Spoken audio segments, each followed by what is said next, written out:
আসসালামু আলাইকুম সবাইকে, তোমাদের সবাইকে স্বাগতম গুণগত রসায়নের ওয়ান শট সিকিউ সলভ ক্লাসে। আজকে ক্লাসে আমরা গুণগত রসায়ন থেকে সব ধরনের সিকিউ ইনশাল্লাহ দেখার চেষ্টা করব, যেগুলো সবচেয়ে বেশি ইম্পর্ট্যান্ট ওগুলো আমি তোমাদেরকে হাতে ধরে ধরে করাই দিব। কিছু সহজ কোশ্চেন আছে, একদম কিছু ট্রিকি কোশ্চেন আছে। ওভারঅল এই ক্লাসটার মাধ্যমে প্রায় 6-7টা সিকিউ আমরা সলভ করার ফলে আমরা জানতে পারবো যে সিকিউ ঠিক কিভাবে কোন অ্যাপ্রোচে সলভ করতে হয়। তো তুমি যদি সিকিউ এই চ্যাপ্টার থেকে সিকিউ সলভ করতে যে বারবার আটকে যাও, মনে হয় যে হচ্ছে না, মাথার উপর দিয়ে যাচ্ছে, তাহলে তুমি অ্যাপ্রোচটা শেখার জন্য আমার সাথে এই ক্লাসটা প্র্যাকটিস করতে পারো। মাথায় রাখবা, সিকিউ এর ক্ষেত্রে মেইন কাহিনীটা হচ্ছে তোমাকে রিভিশন ক্লাসগুলো থেকে প্রচুর পরিমাণে বেসিক শিখে আসতে হবে। তারপরে সিকিউ সলভ ক্লাসের মধ্যে 8টা-10টা সিকিউ, 6টা-7টা সিকিউই বারবার সলভ করতে হবে, ওটা লিখে লিখে সলভ করতে হবে। তাহলে যেটা হবে যে তোমার সিকিউ এর উপর একটা স্ট্রেংথ তৈরি হয়ে যাবে। যত বেশি সিকিউ তুমি লিখে লিখে করবা, তোমার স্ট্রেংথ তৈরি হয়ে যাবে। সিকিউ সলভের কাহিনী এরকম যে তুমি যদি 50টা সিকিউ সলভ করো, 50টা সিকিউ সলভ করে কোনোটা সম্পর্কে যদি তোমার ক্লিয়ার ধারণা না তৈরি হয়, তাহলে ফাইনাল পরীক্ষায় তুমি ঠিকই ভুল করবা। কিন্তু তুমি যদি এমন করো যে তুমি 10টা সিকিউ, 7টা সিকিউ, 8টা সিকিউ একদম প্র্যাকটিস করতে করতে মুখস্থ করে ফেলো, তাহলে সিকিউ কিভাবে সলভ করতে হবে ওইটা তোমার অ্যাপ্রোচটা একদম এ টু জেড ক্লিয়ার হয়ে যাবে। অ্যাপ্রোচটা ক্লিয়ার হয়ে গেলে দেখবা 50টা আর তোমার হাতে ধরে ধরে করা লাগছে না, ওই 6টা তুমি একদম মুখস্থ মতো করে ফেললে বাকিগুলা অটোমেটিক পারবা। 6টা যদি মুখস্থ মতো হয়ে যায়, বাকিগুলা তুমি দেখলে, প্রশ্ন দেখলে বুঝতে পারবা যে এটার উত্তর কি হবে, এটার উত্তর কি হবে, এটা আমি কিভাবে লিখবো, এটা কিভাবে লিখবো। সো তোমাকে 7টা-8টা সিকিউ, 6-7টা সিকিউ একদম ধরে ধরে এ টু জেড প্র্যাকটিস করতে হবে। তা আমি তোমাদের ওয়ান শট সিকিউ ক্লাসগুলোতে সবসময় চেষ্টা করতেছি সিকিউ সম্পর্কে একটা ওভারঅল ধারণা দেওয়ার, যেগুলোর মাধ্যমে তোমরা সিকিউ এর উপরে একদম বস লেভেলে চলে যেতে পারো। তোমরা কিভাবে প্র্যাকটিস করবা, কিভাবে অ্যাপ্রোচ করবা, এটা সম্পর্কে ধারণা দেওয়ার। সো আমরা দেরি না করে আজকে ক্লাসটা শুরু করব। আজকে আমাদের ওয়ান শট সিকিউ সলভে গুণগত রসায়নে বেশ কিছু গুরুত্বপূর্ণ পার্ট আছে। এই পার্টগুলো আমরা ধাপে ধাপে দেখার চেষ্টা করব। ওকে, চলো আমরা দেরি না করে শুরু করি। প্রথমে আসি আমরা 1 নাম্বার সিকিউতে। 1 নাম্বার সিকিউটা দেখো, দিনাজপুর বোর্ড 25-এ আসছে এবং আমরা একটু প্রশ্নের দিকে খেয়াল করব, প্রশ্নটা আসলে কি নিয়ে। খেয়াল করে দেখো, গ নম্বরে আমাদের প্রশ্ন বলছে পাত্র এ এর ক্যালসিয়াম ফ্লুরাইড যৌগটির দ্রাব্যতার গুণফল কেএসপি নির্ণয় করো। তো আমাদের এখানে ক্যালসিয়াম ফ্লুরাইড যে যৌগটা আছে সেটা দ্রাব্যতার গুণফল এটা বের করতে হবে, দ্রাব্যতার গুণফল কেএসপি বের করতে হবে। এখন এখানে আমাদের দ্রাব্যতার গুণফল কেএসপি এটা হচ্ছে পাত্র এ যে ক্যালসিয়াম ফ্লুরাইড আছে তার জন্য বের করতে হবে। কার জন্য? পাত্র এ তে যে ক্যালসিয়াম ফ্লুরাইড আছে তার জন্য। এখন এখানে আমাদের দুইটা পার্ট, একটা হচ্ছে যে সরাসরি দ্রাব্যতার ধরে নিয়ে বের করা, আরেকটা হচ্ছে আমার এখানে যে ভ্যালুটা দেয়া আছে সেই ভ্যালু থেকে কনভার্ট করা। আমি যদি একটু ভ্যালু দেখার চেষ্টা করি, এ পাত্রে এত গ্রাম ক্যালসিয়াম ফ্লুরাইড এত ml সম্পৃক্ত দ্রবণে আছে। তাহলে এ পাত্রে একটা সম্পৃক্ত দ্রবণ আছে যেখানে আমাদের এত গ্রাম এত ml এর মধ্যে আছে। কত গ্রাম কত ml এর মধ্যে আছে এটা আমরা ক্লিয়ার করলাম। বাট যখন আমি কেএসপি বের করব, আমাদের মাথায় রাখতে হবে কেএসপি আমাদের এখানে কিন্তু বলে দেয়া নাই যে আমি গ্রাম পার লিটারে করব নাকি মোল পার লিটারে করব। যদি একক বলে দেয়া না থাকে তাহলে আমরা সবসময় কেএসপি বের করার জন্য কেএসপি সবসময় মোল পার লিটারে বের করব। মোল পার লিটারে বের করব। মোল পার লিটার মানে কি? মোল পার লিটার মানে হচ্ছে মোলারিটি, মোলারিটিতে বের করব যদি বলে দেয়া না থাকে। তার মানে আমি এখানে এখন দ্রাব্যতা যেটা আছে এটাকে মোল পার লিটারে কনভার্ট করব। কিসে কনভার্ট করব? মোল পার লিটারে। তো এখানে ভালো করে খেয়াল করলে দেখবা যে আমাদের এখানে একটা সম্পৃক্ত দ্রবণ দেয়া আছে, এই সম্পৃক্ত দ্রবণে 150 ml এত গ্রাম দেয়া আছে। এটাকে এখন যদি আমি মোল পার লিটারে কনভার্ট করতে চাই তাহলে মোল পার লিটারে জাস্ট আমি ঘনমাত্রা বের করলেই তো হচ্ছে। ঘনমাত্রা তো আমার মোলারিটি, ওটা তো মোল পার লিটারে থাকে। তো এখানে তুমি ইয়া করবা যে ইনফরমেশনগুলো দেয়া আছে এখান থেকে উত্তর করার সময় তুমি লিখবা যে S is equals to 1000 W divided by MV ml।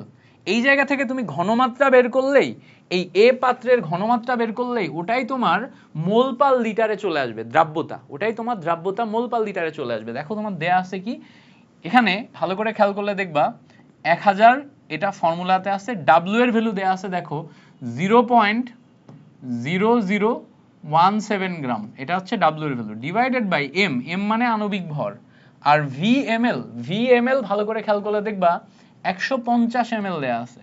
So 150 ml নিলাম। এবার দেখো M আণবিক ভর আমরা কার জন্য বের করব? ক্যালসিয়াম ফ্লুরাইডের জন্য বের করি। এবার আমরা একটু দেখার চেষ্টা করি। ক্যালসিয়ামের জন্য ক্যালসিয়াম হচ্ছে 20 40। এখানে খেয়াল করে দেখো ফ্লোরিন 9 19, 19 গুণ 2, সেখানে দেখো 40 প্লাস 19 দুগুণা 38, দুইটা মিলে ক্যালকুলেশন করলে আমাদের এখানে আণবিক ভর কত আসে 78। তার মানে তুমি এম এর জায়গায় 78 বসাতে পারবা। 78 বসালে এখান থেকে ওভারঅল তোমার দ্রাব্যতার গুণফল চলে আসবে। এই দ্রাব্যতার গুণফল, এখান থেকে তোমার ওভারঅল ক্যালকুলেশন করলে দ্রাব্যতার ভ্যালু চলে আসবে, যেখান থেকে আমার দ্রাব্যতা সেটা মোল পার লিটারে কত। কারণ কি, এই যে ঘনমাত্রাটা আছে, ঘনমাত্রাটা আমার মোল পার লিটারে। তাহলে দেখো আমি যদি একটু ক্যালকুলেশন করি, 1000 into 0.0017 divided by 78 into 150। So calculation করলাম, ওভারঅল ক্যালকুলেশন করলে এখান থেকে আমার রেজাল্ট কত আসে। রেজাল্ট ক্যালকুলেশন করলে দেখো 1.45 ইন্টু 10⁻⁻⁴ এত মোলারিটি আসে। তো আমার যেহেতু ঘনমাত্রা বলে দেয়া নেই, এই জন্য আমি এটা মোলারিটিতে কনভার্ট করে ফেললাম। আমি আবার বলি, যেহেতু আমার ঘনমাত্রা বলে দেয়া নেই, এই জন্য আমি এটা মোলারিটিতে কনভার্ট করলাম। আচ্ছা, মোলারিটিতে কনভার্ট করা শেষ। এবার আমার দ্রাব্যতার গুণফল বের করতে হবে। তো তুমি দ্রাব্যতার গুণফল বের করার সময় লিখবা, দেওয়া আছে ক্যালসিয়াম ফ্লুরাইড। ঠিক আছে, ক্যালসিয়াম ফ্লুরাইডকে তুমি যদি ভাঙো তাহলে ক্যালসিয়াম 2+ এবং 2 ফ্লোরিন মাইনাস এটা পাবা। তো তুমি যদি ক্যালসিয়াম ফ্লুরাইডের দ্রাব্যতাকে এস ধরো, আচ্ছা এটা দেওয়া আছে না লিখে তুমি সুন্দর করে লেখার সময় ধরি লিখতে পারো। ঠিক আছে, তুমি কি লিখতে পারো, ধরি ক্যালসিয়াম ফ্লুরাইডের দ্রাব্যতা এস। ওকে, দ্রাব্যতা এস লিখলাম। তাহলে ক্যালসিয়াম ফ্লুরাইডের দ্রাব্যতা যদি এস হয়, এটা এস হবে, এটা কি হবে, এটা হবে হচ্ছে 2s। তাহলে এখন তুমি লিখবা যে দ্রাব্যতার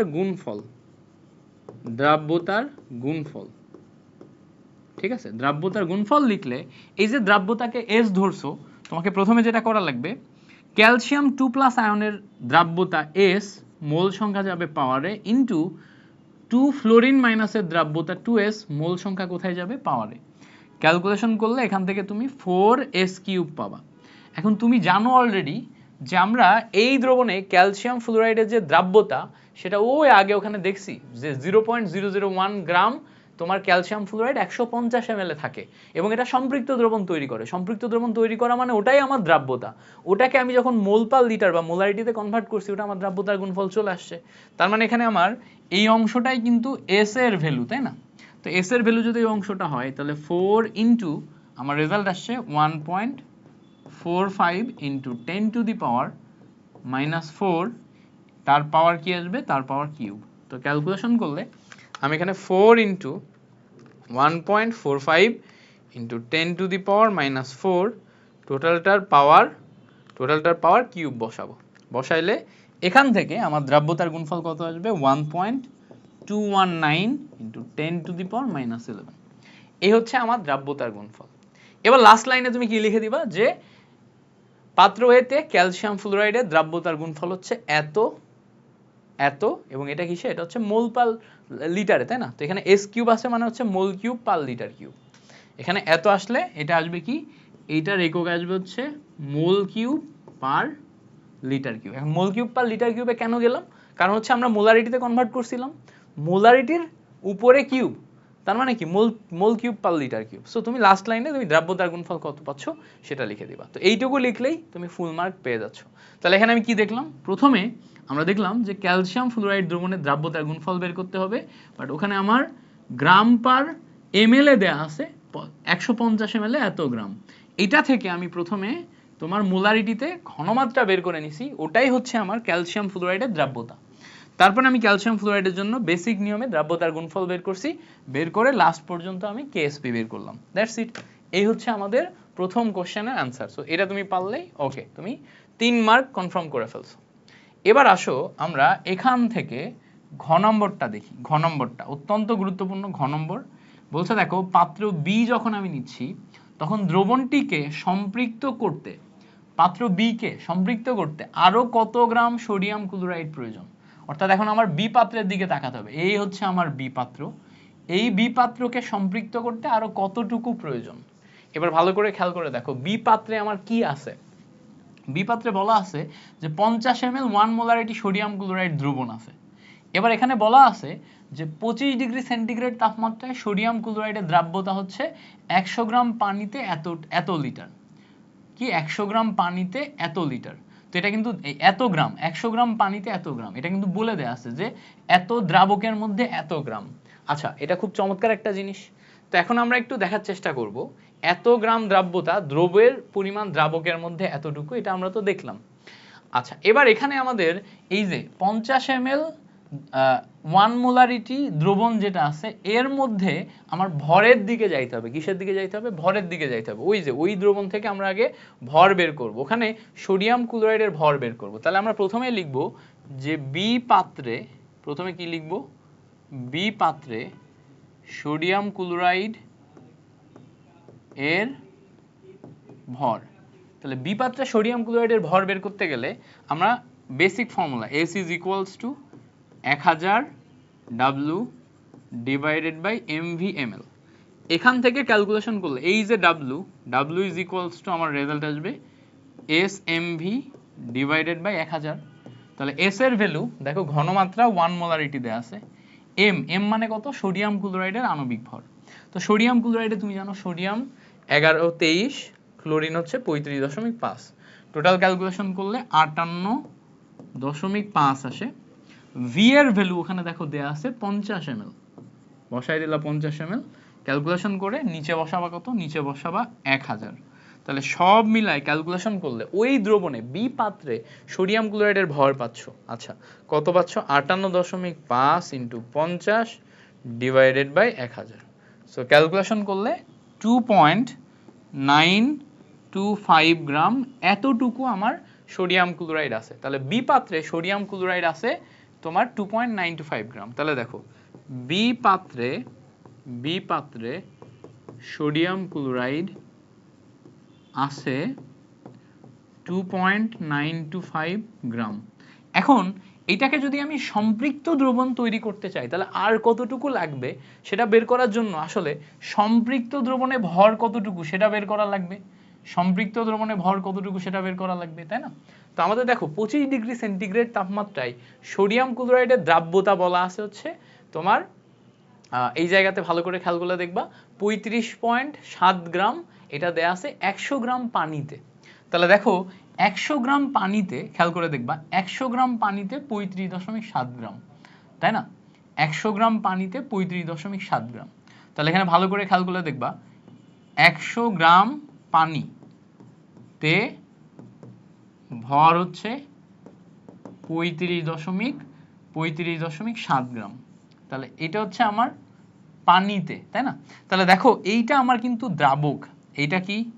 এইটা হচ্ছে আমার দ্রাবক, এইটা কি? এটা হচ্ছে আমার দ্রব। এখন আমরা জানি দ্রব প্লাস দ্রাবক মিলে আমার কি তৈরি করে? তৈরি করে হচ্ছে আমার দ্রবণ তৈরি করে। তাহলে দেখো এই এতটুকু দ্রাবকের মধ্যে এতটুকু আছে, এতটুকু দ্রাবকের মধ্যে এতটুকু আছে, দুইটা মিলে আমার দ্রবণের পরিমাণ কত হবে বলো তো? দ্রবণের পরিমাণ কত হবে? তো এখানে ভালো করে খেয়াল করলে দেখবা এইটা আর এইটা দুইটার মিলে আমি যদি ভর যোগ করি তাহলে আমি দ্রবণের পরিমাণ পাচ্ছি। তাহলে এইটা প্লাস এইটা যোগ করলে আমি দ্রবণের পরিমাণ পাবো হচ্ছে 135.7 গ্রাম।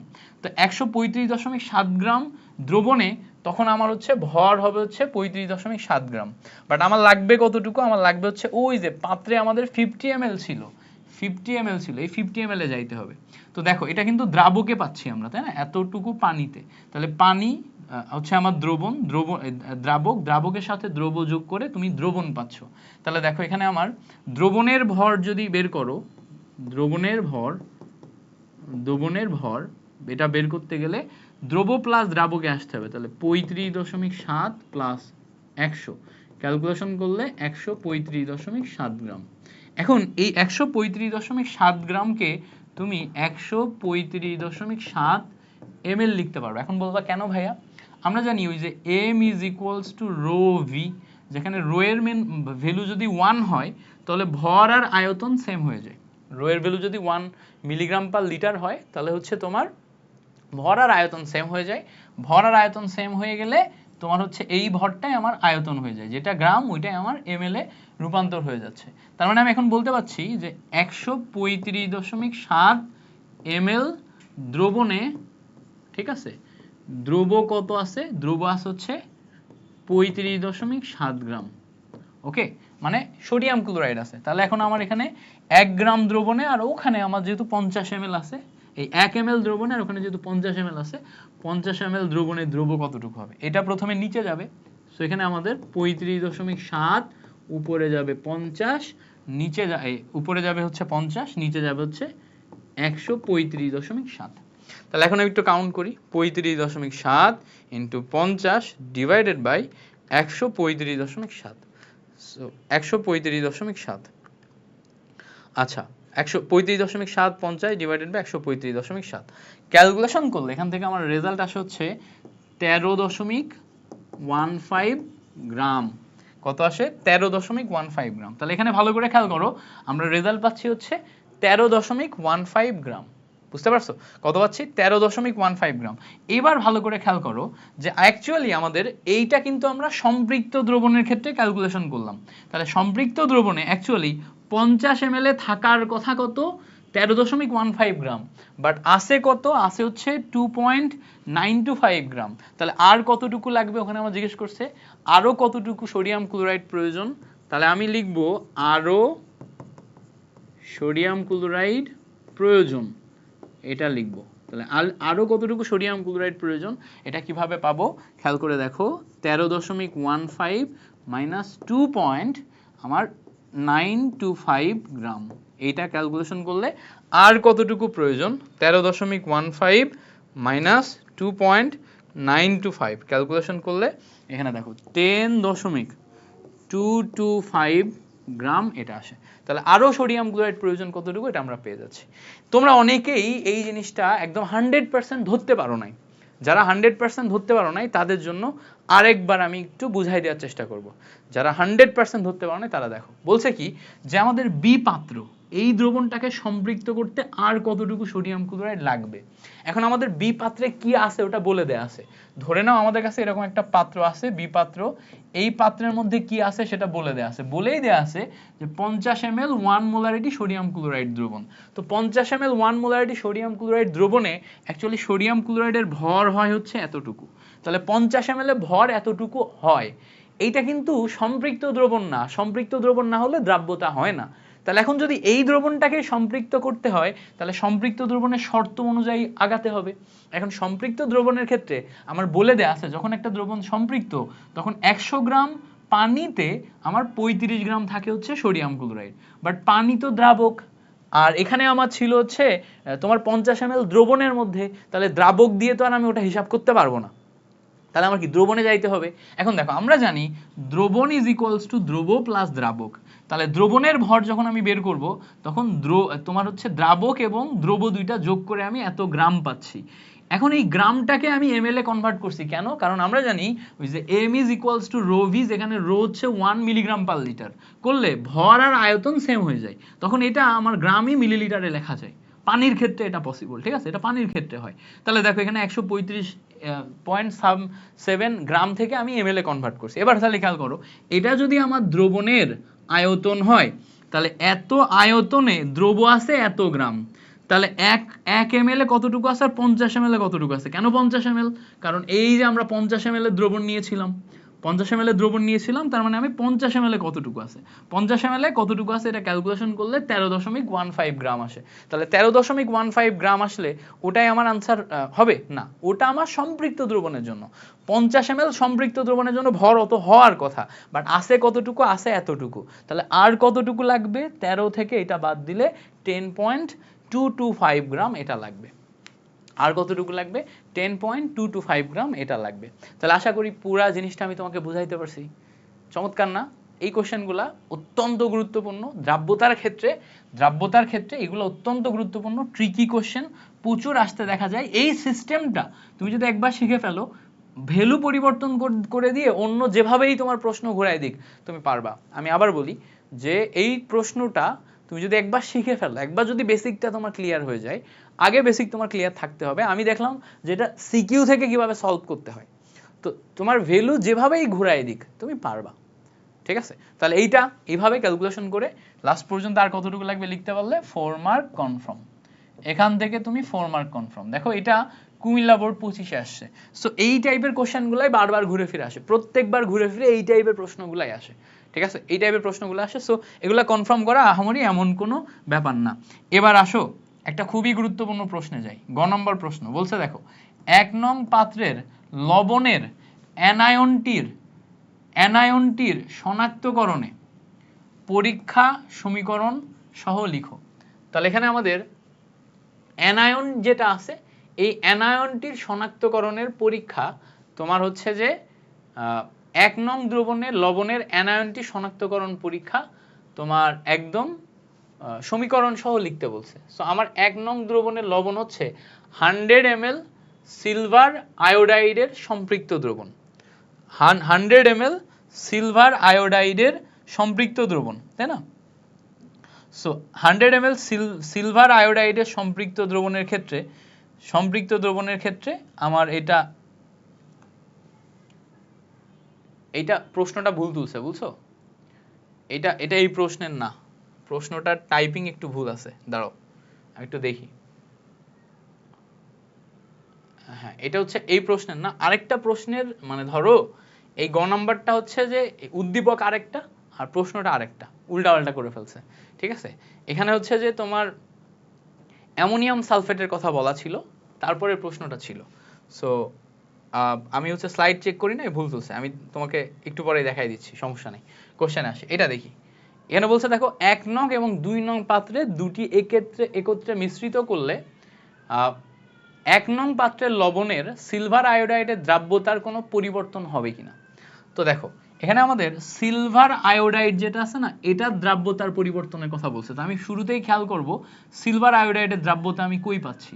আমার এখানে দেখো সিলভার আয়োডাইড যেটা আছে এটা দ্রাব্যতার গুণফল দেয়া আছে, আচ্ছা, এখন আমার দুইটা পাত্র মিশ্রিত করলে আমার সিলভার আয়োডাইডের দ্রাব্যতার কোনো পরিবর্তন হবে কিনা সেইটা আমার ব্যাখ্যা করতে বলছে। তার মানে আমার প্রথমে সিলভার আয়োডাইডের দ্রাব্যতার গুণফল থেকে আগে দ্রাব্যতা বের করতে হবে। তাহলে আমি একটু দেখি, আমি প্রথমে ধরে নিই যে সিলভার আয়োডাইডের ক্ষেত্রে আমি এভাবে লিখি যে সিলভার আয়োডাইড এইটাকে ভাঙলে আমরা ঘ নম্বর কোশ্চেনে অ্যান্সার করতেছি, সিলভার প্লাস আয়ন এবং আয়োডিন মাইনাস আয়ন পাই। তাহলে দেখো এইটাকে ভাঙলে আমরা সিলভার প্লাস আয়ন এবং আয়োডিন মাইনাস আয়ন পাই।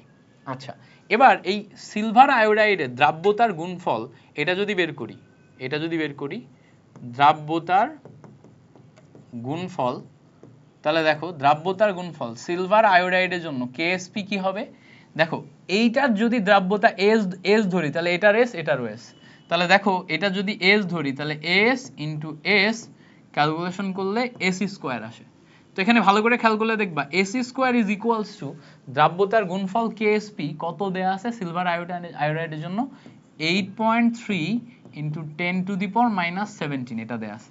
তাহলে এখান থেকে ক্যালকুলেশন করলে এখান থেকে সিলভার আয়োডাইডের দ্রাব্যতা কতটুকু পাচ্ছি 8.3 ইন্টু 10⁻⁻17, এটা ক্যালকুলেশন করে একটু বের করি।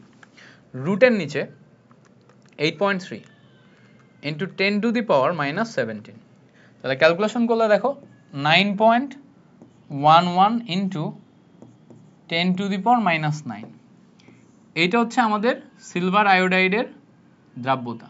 ওকে, তাহলে এটা হচ্ছে আমার কি সিলভার আয়োডাইডের দ্রাব্যতা।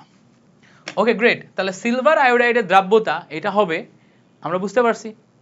আচ্ছা, এই দ্রাব্যতাটা পরিবর্তন হবে কখন, পরিবর্তন হবে সেটা জিজ্ঞেস করছে। বলছে এই দ্রাব্যতাটা তো আমার আছে, এই দ্রাব্যতাটা পরিবর্তন কখন হবে 1 আর 2 নম্বর পাত্র যদি আমি মিশ্রণ করি, 1 আর 2 নম্বর পাত্র যদি মিশ্রণ করি। এখন আমি একটু খেয়াল করি 1 নম্বর পাত্রে, দেখো আমার 1 নম্বর পাত্রে আমার শর্ত দেয়া আছে, কি শর্ত দেয়া আছে 1 নম্বর পাত্রে এইটা সম্পৃক্ত দ্রবণ বলা আছে আর 2 নম্বর পাত্রে এইটা সম্পৃক্ত দ্রবণ বলা আছে। তাহলে দুইটা আলাদা আলাদা অবস্থা।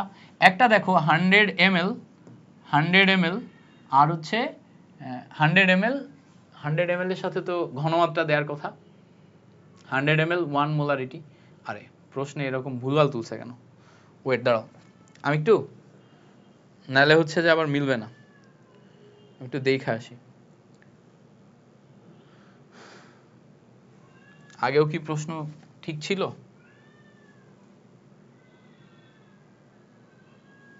প্রশ্নটা চেক করা উচিত ছিল আমার সলভ শুরুর আগে। আচ্ছা, এটা ধরে নিলাম 100 ml 1 মোলারিটি, এটা ধরে নিলাম। এটা কি আছে? এটা হচ্ছে সিলভার আয়োডাইড। আচ্ছা, এখানে ভালো করে খেয়াল করে দেখো, 100 ml 1 মোলারিটি সিলভার আয়োডাইড এটা দেয়া আছে, আর এখানে সিলভার নাইট্রেট দেয়া আছে হচ্ছে 100 ml আর 0.01 মোলারিটি। এটা কি আছে? Silver nitrate. ওকে, এখন বলছে যে এই দুইটাকে যখন আমি মিশ্রিত করব তখন আমার দ্রাব্যতার কোনো পরিবর্তন হবে কিনা। তো আমাদের নর্মালি যে সিলভার আয়োডাইড দেয়া আছে, সেই সিলভার আয়োডাইডের যে দ্রবণ আছে, এই দ্রবণ এখান থেকে আমার সিলভারের যে ঘনমাত্রা এটা আসতেছে, এই জায়গায় ভালো করে খেয়াল করলে দেখবা এই জায়গায় আমাদের একটা নতুন আয়তন নতুন ঘনমাত্রা আসতেছে, তাই না? এই জায়গায় একটা দেখো নতুন আয়তন নতুন ঘনমাত্রা আসতেছে। তো দ্রাব্যতার যখন আমি পরিবর্তনের কথা বলবো তখন আমার এই জায়গা থেকে যেমন আমার হচ্ছে যে এই জায়গা থেকে যেমন আমার হচ্ছে সিলভারের তোমার দ্রাব্যতা আসবে, এখান থেকে এই জায়গা থেকে আমার সিলভারের দ্রাব্যতা আসবে। যখন আমি দুইটা দ্রবণকে একত্রে মিশ্রিত করব, খেয়াল করো, দুইটা দ্রবণকে একত্রে মিশ্রিত করব, তখন এখান থেকে সিলভার আর এখান থেকে সিলভার, দুইটা সিলভার আমার কমন আয়ন ইফেক্ট দিবে। কি দিবে? কমন আয়ন ইফেক্ট দিবে। সো কমন আয়ন ইফেক্ট যদি দেয়, তাহলে কমন আয়ন ইফেক্ট এখানে কি টাইপের ইফেক্ট করবে এটা আমরা একটু দেখার চেষ্টা করি। কমন আয়ন ইফেক্ট দিলে আমাদের কি টাইপের ইফেক্ট করবে একটু দেখার চেষ্টা করি। তো দেখো, এখান থেকে যখনই আমরা কেএসপি এইটা বের করব, মিশ্রণের পর এভাবে লিখবা, মিশ্রণের পর সিলভার আয়োডাইড এর দ্রাব্যতা। তো খেয়াল করো, মিশ্রণের পর যখনই আমি সিলভার আয়োডাইডের দ্রাব্যতার গুণফলের কথা আসি, দ্রাব্যতার গুণফল।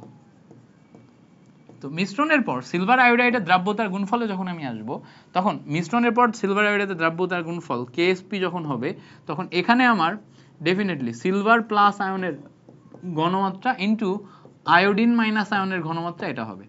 এবার ভালো করে খেয়াল করো, এই দুইটাকে যখন আমি মিশ্রিত করে একসাথে করতেছি, তখন আয়োডিন শুধুমাত্র আমার এখান থেকে আসতেছে, বাট সিলভার কই থেকে আসতেছে? সিলভার দুই জায়গা থেকে আসতেছে, তাই না? সিলভার দুই জায়গা থেকে আসতেছে। এখন সিলভার এখান থেকে এই পাত্র থেকে আমার দ্রাব্যতা হচ্ছে এস, যেটা আমি আগেই বের করছি। তো এই পাত্র থেকে আমার দ্রাব্যতা কি? এই পাত্র থেকে দ্রাব্যতা হচ্ছে এস, ঠিক আছে? আচ্ছা, এই পাত্রে আয়োডিনের দ্রাব্যতাও এস, বাট এই পাত্র থেকে দ্রাব্যতার ক্ষেত্রে দেখো সিলভারের ঘনমাত্রা, পরিবর্তিত ঘনমাত্রা 0.01 এটা আসবে। তাহলে পরিবর্তিত ঘনমাত্রা আমরা এখানে 0.01 পাবো, তাই না? তাহলে দেখো, এই হচ্ছে আমার যখনই আমি দুইটা পাত্রকে একত্রিত করছি তখন একত্রিত করার পর দ্রাব্যতা। তাহলে দেখো, এখানে আমার কেএসপি যেটা, ওটা তো ফিক্স আছে, সময়ায়ন প্রভাবে দ্রাব্যতার গুণফলের উপর কোনো ইফেক্ট ফেলে না। গুণ করে দিলে দেখো আমার এখানে এসি স্কোয়ার প্লাস 0.01 এস এটা আসে। আচ্ছা, এবার ভালো করে খেয়াল করো তো, এস এর যে ভ্যালু এটা অলরেডি অনেক ছোট ছিল না? এটা অলরেডি অনেক ছোট ছিল। এটা যদি আমি স্কোয়ার করি তাহলে 10⁻⁹ থেকে -18 হয়ে যাবে, এত ছোট হয়ে যাবে যেটা এই ভ্যালুকে আর কোনো ইফেক্ট ফেলবে না। এজন্য আমরা এখানে এসি স্কোয়ারকে ইগনোর করতে পারবো। এসি স্কোয়ারকে ইগনোর করলে আমরা পরবর্তী লাইনে লিখতে পারি 0.01 S is equals two KSP. তারপরের লাইনে লিখতে পারি এস ইজ ইকুয়ালস টু, উপরে কেএসপি নিচে আসে হচ্ছে 0.01, উপরে কেএসপি নিচে আসে হচ্ছে 0.01। কেএসপির ভ্যালু কত? কেএসপির ভ্যালু দেখো ওই যে উপরে আমার দেয়া আছে অলরেডি, 8.3 ইন্টু 10⁻⁷, নিচে দেখো দেয়া আছে 0.01। ক্যালকুলেশন করলে দেখো 8.3 ইন্টু 10⁻⁷ ডিভাইডেড বাই 0.01, ক্যালকুলেশন করলে এটা হচ্ছে 8.3 ইন্টু 10⁻⁻15। তো এই যে জিনিসটা আছে, খেয়াল করো, এইটার ভ্যালু নতুন দ্রাব্যতা তৈরি করলো কিসের উপস্থিতিতে? দ্রবণ মিশ্রণের পর। তাহলে দেখো, একটা হচ্ছে নর্মাল, হচ্ছে আমার 1 নাম্বার যে পাত্র ছিল, 1 নম্বর পাত্র নর্মাল অবস্থায় তার দ্রাব্যতা ছিল কোনটা? এইটা নর্মাল অবস্থায় দ্রাব্যতা ছিল এটা। 1 নম্বর পাত্রে নর্মাল অবস্থায় দ্রাব্যতা এটা, বাট যখনই আমি মিশ্রণ করছি, মিশ্রণের পর কমন আয়ন ইফেক্টের কারণে আমার দ্রাব্যতা হয়েছে এটা। ক্লিয়ার? তাহলে 1 নম্বর পাত্রের আমার দ্রাব্যতা ছিল এইটা, আর যখন আমি মিশ্রণ করছি মিশ্রণের পর কমন আয়ন ইফেক্টে আমার দ্রাব্যতা হয়েছে এটা। তাহলে এখন আমি দেখব যে এই দ্রাব্যতা আর এই দ্রাব্যতা কার মান বড় কার মান ছোট। আমি দেখতে পাচ্ছি আগের দ্রাব্যতার চেয়ে পরের দ্রাব্যতার মান হচ্ছে ছোট। তাহলে আমি পরিবর্তন কি লক্ষ্য করলাম, যে 1 নম্বর যে পাত্র আছে তার সাথে আমি যদি 2 নম্বর পাত্রের মিশ্রণ করি, মিশ্রণ করলে দ্রাব্যতা আমার হ্রাস পায়। তো আমরা এমনি নর্মালি জানি যে সম আয়ন প্রভাবে আমাদের কি হয়, আমরা এমনিতে নর্মালি জানি সম আয়ন প্রভাব, এইটার বেসিক যখন আমি তোমাদের শেখাইছিলাম আমি বলছিলাম সম আয়ন প্রভাবের ক্ষেত্রে আমার দ্রাব্যতার গুণফল যেটা হচ্ছে কেএসপি, এটা কি, এটা হচ্ছে ধ্রুবক থাকে। এটা কি হয়, এটা হচ্ছে ধ্রুবক থাকে, কিন্তু দ্রাব্যতা মানে এস, এটা কি হয়, এটা হ্রাস পায়। এটা শেখাইছিলাম তাই না, দ্রাব্যতা কি হয়, হ্রাস পায়। তাহলে দেখো এখানে আমাদের কমন আয়ন ইফেক্টের কারণে দ্রাব্যতা কি হলো, হ্রাস পাইলো। এখানে একটা সাইড নোট দিবা, এস স্কোয়ারের মান খুব ছোট হয় আমরা এইটাকে বিবেচনা করি নাই, এস স্কোয়ারের মান খুব ছোট হয় এটা আমরা অবিবেচ্য করছি। এই যে এস স্কোয়ারের মান কি হয়েছে, এটা হচ্ছে অবিবেচ্য। কেন, কারণ মান এত ছোট যে এটাকে আমরা আর বিবেচনা করি নাই। তো এটা একটা সাইড নোট দিবা, দিয়ে ক্যালকুলেশন করবা। তো এইভাবে তোমার এই কোশ্চেনটা অ্যান্সার তুমি ঠিকঠাক মতো করে ফেলতে হবে। ওকে, এই পর্যন্ত ক্লিয়ার হয়েছে? আচ্ছা, এবার আসো আমরা পরের কোশ্চেনটা দেখি।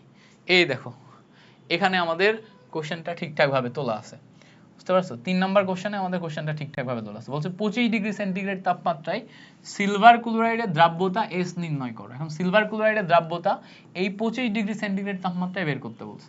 তাহলে এটা আমরা কিভাবে বের করব? ওই সেম টাইপ আগে আমরা দেখছিলাম যে এই প্রশ্ন করার সময় তুমি লিখবা দেওয়া আছে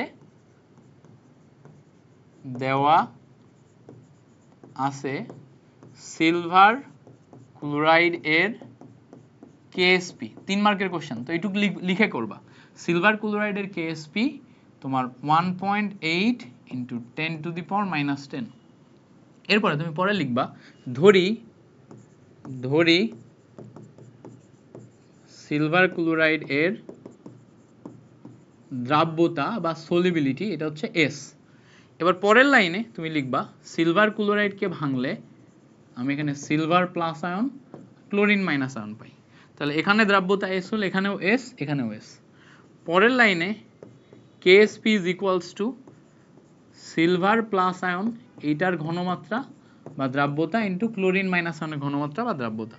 তো এখানে আমাদের এস আসে ইন্টু এস আসে, তাই না, এস আসে ইন্টু এস আসে। সো এখান থেকে টোটাল মিলে আমি ক্যালকুলেশন করে পাই হচ্ছে এস স্কোয়ার।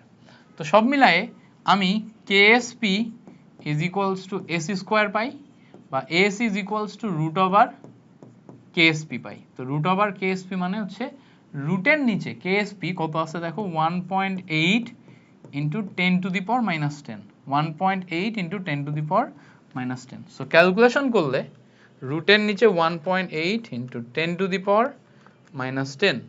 সো এখান থেকে আমার রেজাল্ট কত আসে 1.34 into 10 to the power -5, 1.34 into 10 to the power -5। তাহলে আমার বলছে সিলভার ক্লোরাইডের দ্রাব্যতা নির্ণয় করো, মানে এস বের করো, এস বের করলে লাস্টের লাইন এই হচ্ছে আমার অ্যান্সার। এই পর্যন্ত আসতে পারলেই তোমার 3 মার্ক কনফার্ম। বুঝতে পারছো, খুব কমন কোশ্চেন, এগুলাই পরীক্ষায় আসে, এগুলাই আসবে ইনশাআল্লাহ। সো তুমি জাস্ট ক্যালকুলেশন করে বের করবা। ওকে, ক্লিয়ার? আচ্ছা, এই পর্যন্ত ক্লিয়ার। আচ্ছা, এবার আমাকে এখানে বলছে দেখো পরের কোশ্চেনটা খুবই ইন্টারেস্টিং। এটা খুবই ইন্টারেস্টিং, এটা ভেরি ইম্পর্টেন্ট। মানে কি বলবো, এত পরিমাণ আসে এই কোশ্চেন যে তোমাকে বলে বোঝাতে পারবো না। তো এটা আমাকে মানে আমার সাথে সাথে এভাবেই প্র্যাকটিস করবা, এটা প্র্যাকটিস করে তোমাকে শিখে ফেলতে হবে। কি বলছে যে এ পাত্র আর বি পাত্র দ্রবণ মিশ্রিত করলে কোনো অদক্ষেপ পড়বে কিনা। তো অদক্ষেপ পড়ার শর্ত কি? ঠিক আছে, অদক্ষেপ পড়ার শর্ত হচ্ছে কেএসপি আর কেআইপি। তো প্রথমেই তুমি সলভ যখন শুরু করবা প্রথমেই লিখবা কেআইপি যদি কেএসপি অপেক্ষা বেশি হলে মানে KIP is greater than KSP হলে অদক্ষেপ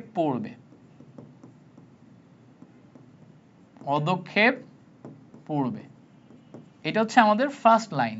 তাহলে ফার্স্ট লাইন কি? ফার্স্ট লাইন হচ্ছে কেআইপি যদি কেএসপি অপেক্ষা বেশি হয় তাহলে অদক্ষেপ পড়বে। তাহলে আমাদের এখানে কেআইপি বেশি, কেএসপি কম, অদক্ষেপ পড়া শর্ত। তাহলে এখন আমাদের কেআইপি বেশি, অদক্ষেপ পড়ার জন্য যেহেতু কেআইপি বেশি কিনা চেক করা লাগবে, আগে আমি দেখবো এখানে আমার কি কি দেয়া আছে। খেয়াল করলে দেখবা অলরেডি আমার কেএসপির ভ্যালু দেয়া আছে, সব সময় কেএসপির ভ্যালু দেয়া থাকবে। অদক্ষেপ পড়বে কিনা এই প্রশ্ন করলেই আমার কেএসপির ভ্যালু দেয়া থাকে। আমি আবার বলি, অদক্ষেপ পড়বে কিনা এই প্রশ্ন করলেই আমার কেএসপির ভ্যালু দেয়া থাকবে। তা তুমি একটা লাইন লিখে নিবা যে দেওয়া আছে কেএসপি, দেওয়া আছে কেএসপি। তাহলে কেএসপি কত দেখো, কিসের কেএসপি দেওয়া আছে, সিলভার ক্লোরাইডের কেএসপি, ঠিক আছে।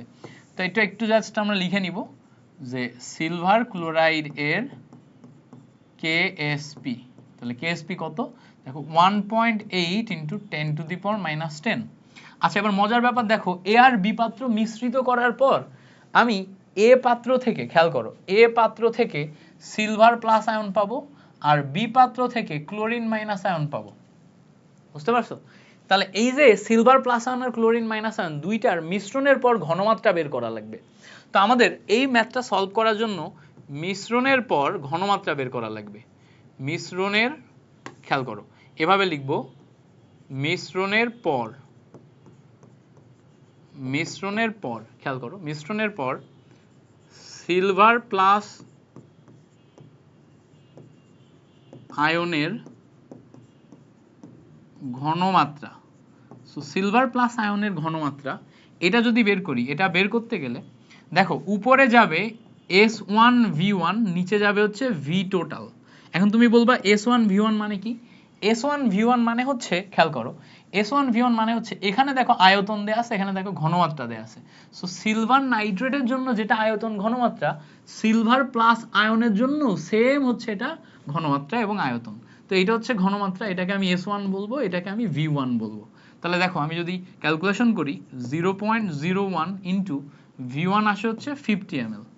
নিচে দেখো V টোটাল মানে দুইটা দ্রবণকে যখন আমি মিশ্রিত করছি, একত্রিত করলে আমার আয়তন কত, দুইটা দ্রবণকে মিশ্রিত করছি, একত্রিত করলে আমার আয়তন কত আসে 100। তাহলে এখান থেকে ক্যালকুলেশন করলে মিশ্রণের পর ঘনমাত্রা পাওয়া যায়। তাহলে আমরা একটু দেখার চেষ্টা করি, 0.01 × 50 / 100।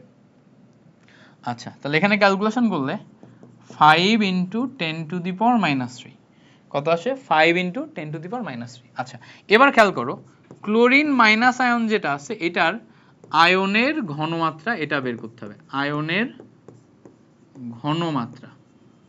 তো ক্লোরিন মাইনাস আয়নের ক্ষেত্রেও এটাও তো মিশ্রণ করছি, তাই না? সেটা কই থেকে আসবে? আসবে হচ্ছে এই হাইড্রোজেন HCl থেকে, HCl যেটা আছে HCl থেকে আসবে। HCl থেকে আসলে এই অংশের জন্য ঘনমাত্রা দেখো S2, এটা হচ্ছে আমার এই ঘনমাত্রাটা, আর আয়তন দেখো V2 এটা। তাহলে আমি উপরে লিখব S2V2, নিচে লিখব হচ্ছে V টোটাল। এবার ক্যালকুলেশন করলে দেখো এখান থেকে আমি কি পাচ্ছি, HCl এর থেকে আমি ঘনমাত্রা এবং আয়তন পাচ্ছি। ঘনমাত্রা কত? ঘনমাত্রা হচ্ছে 0.02। আয়তন কত? আয়তন হচ্ছে 50 ml। এটা নিচে যাবে V টোটাল মানে কি, এই দুইটা দ্রবণ মিশ্রিত করলে দুইটা মিলে যেটা আসে সেটা কত, 100 ml। ক্যালকুলেশন করো, 0.02 × 50 ml / 100। ক্যালকুলেশন করলে দেখবে এখান থেকে রেজাল্ট আসে 0.01। তাহলে দেখো আমি মিশ্রণের পর সিলভার প্লাস আয়নের ঘনমাত্রা পাইলাম আর ক্লোরিন মাইনাস আয়নের ঘনমাত্রা পাইলাম, দুইটা তো আমি পাইছি, তাই না? এই যে দুইটা পাইলাম, এই দুইটার মাধ্যমে এখন আমার আয়নিক গুণফল বের করতে হবে। তাহলে দেখো সিলভার ক্লোরাইড এর আয়নিক গুণফল বের করব আমরা এখন। আয়নিক গুণফল, আয়নিক গুণফল মানে কি? আয়নিক গুণফল মানে হচ্ছে কেআইপি। কেআইপি মানে হচ্ছে প্রথমে আমি সিলভার প্লাস আয়নের ঘনমাত্রা নিব, তারপরে আমি ক্লোরিন মাইনাস আয়নের ঘনমাত্রা নিব। সিলভার প্লাস আয়নের ঘনমাত্রা যেটা, সেটা হচ্ছে 5 × 10⁻³, 5 × 10⁻³। ক্লোরিন মাইনাস আয়নের ঘনমাত্রা যেটা 0.01। ক্যালকুলেশন করো, ক্যালকুলেশন করলে পাওয়া যাবে 5 × 10⁻³ সাইডে দেখো 0.01। সো এখান থেকে ক্যালকুলেশন করলে দেখো 5 × 10⁻⁵ কত আসে, 5 × 10⁻⁵। এবার একটা জিনিস খেয়াল করো, কেআইপি এর ক্ষেত্রে আমরা এখানে এই অংশটা পাচ্ছি, আর এটা হচ্ছে কেআইপি, আর কেএসপি এর জন্য আমরা এই অংশটা পাচ্ছি। তাহলে বলো তো কোনটা কেএসপি কোনটা কেআইপি? এটা হচ্ছে আমার কেআইপি। কেআইপি এর মান দেখো 10⁻⁵, পাওয়ার যদি ছোট হয় তাহলে মান বড়, পাওয়ার যদি বড় হয় তাহলে মান ছোট। তাহলে আমি দেখতেই পাচ্ছি কেআইপি এর মান হচ্ছে বড়, কেএসপি এর মান ছোট। তাহলে আমি এখানে ডিরেক্ট বলতে পারি অদক্ষেপ পড়বে, আমি ডিরেক্ট বলতে পারি অদক্ষেপ পড়বে। তাহলে আমি অদক্ষেপ পড়বে কিনা এই ডিসিশন টাইপের ম্যাথের ক্ষেত্রে কি করব, আমি আরেকবার ধাপে ধাপে তোমাকে বোঝাই। অদক্ষেপ পড়বে কিনা এই ডিসিশন টাইপের ম্যাথ আসলে প্রথমেই আমি অদক্ষেপ পড়ার শর্ত লিখে নিব, এটা লিখতে পারলেই তুমি পাবা হচ্ছে 1 মার্ক। আচ্ছা, তারপরে তুমি মিশ্রণের পর ওই যে দুইটা দ্রবণ আছে, প্রথম দ্রবণ থেকে প্লাস আয়ন যেটা আছে তার ঘনমাত্রা বের করবা। ঘনমাত্রা বের করতে গেলে উপরে গেলে তার আয়তন এবং ঘনমাত্রার গুণফল হয়, নিচে হচ্ছে টোটাল আয়তন আসে। এই হচ্ছে আমার ফর্মুলা, বসায় ক্যালকুলেশন করলাম মিশ্রণের পর প্লাস আয়নের ঘনমাত্রা। এবার মিশ্রণের পর মাইনাস আয়ন যেটা থাকবে সেটার ঘনমাত্রা বের করতে গেলে উপরে তোমার ওই মিশ্রণের মাইনাস আয়ন যেটা সরবরাহ করতেছে তার আয়তন এবং ঘনমাত্রার গুণফল, নিচে যায় টোটাল আয়তন, গুণ করলাম। এই ফর্মুলা ব্যবহার করে আমি এখান থেকে মাইনাস আয়নের ঘনমাত্রা বের করলাম।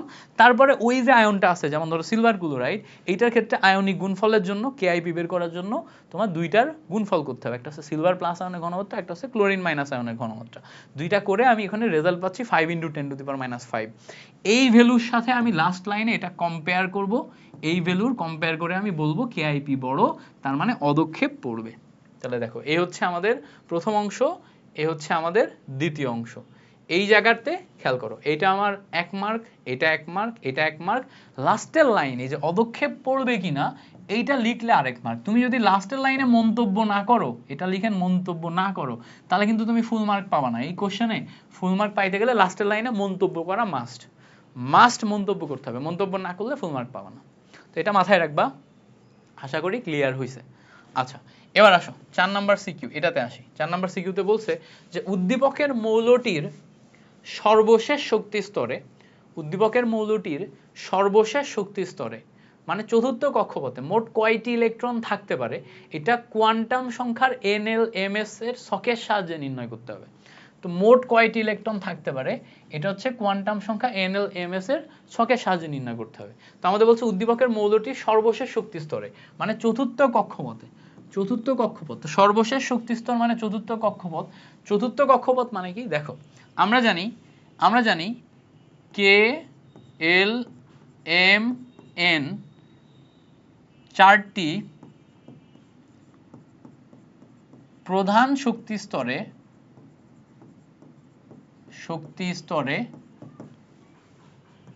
এন হলো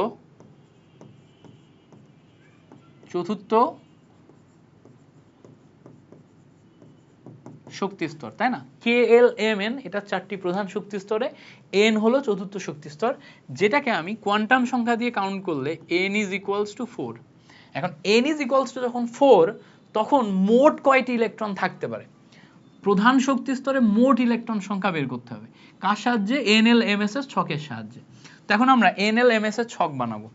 তো NLMS এর ছক বানালে প্রথমে আমাদের N এর ভ্যালু নিতে হবে, তারপরে আমার L এর ভ্যালু নিতে হবে, তারপরে আমার M এর ভ্যালু নিতে হবে।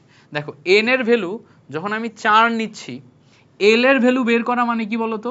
L এর ভ্যালু হচ্ছে 0 থেকে n-1 পর্যন্ত এটা আসে। এটা কি? এটা হচ্ছে L এর ভ্যালু। তাহলে আমি এই ছকটা কিভাবে লিখবো? এখানে আমি N দিব, এখানে আমি L এর ভ্যালু দিব, এখানে আমি M এর ভ্যালু দিব। আচ্ছা, তো 0 থেকে n-1 পর্যন্ত হওয়া মানে প্রথমে আমার আসবে হচ্ছে 0, তারপর আসবে হচ্ছে 1, তারপর আসবে 2, তারপর আসবে হচ্ছে 3।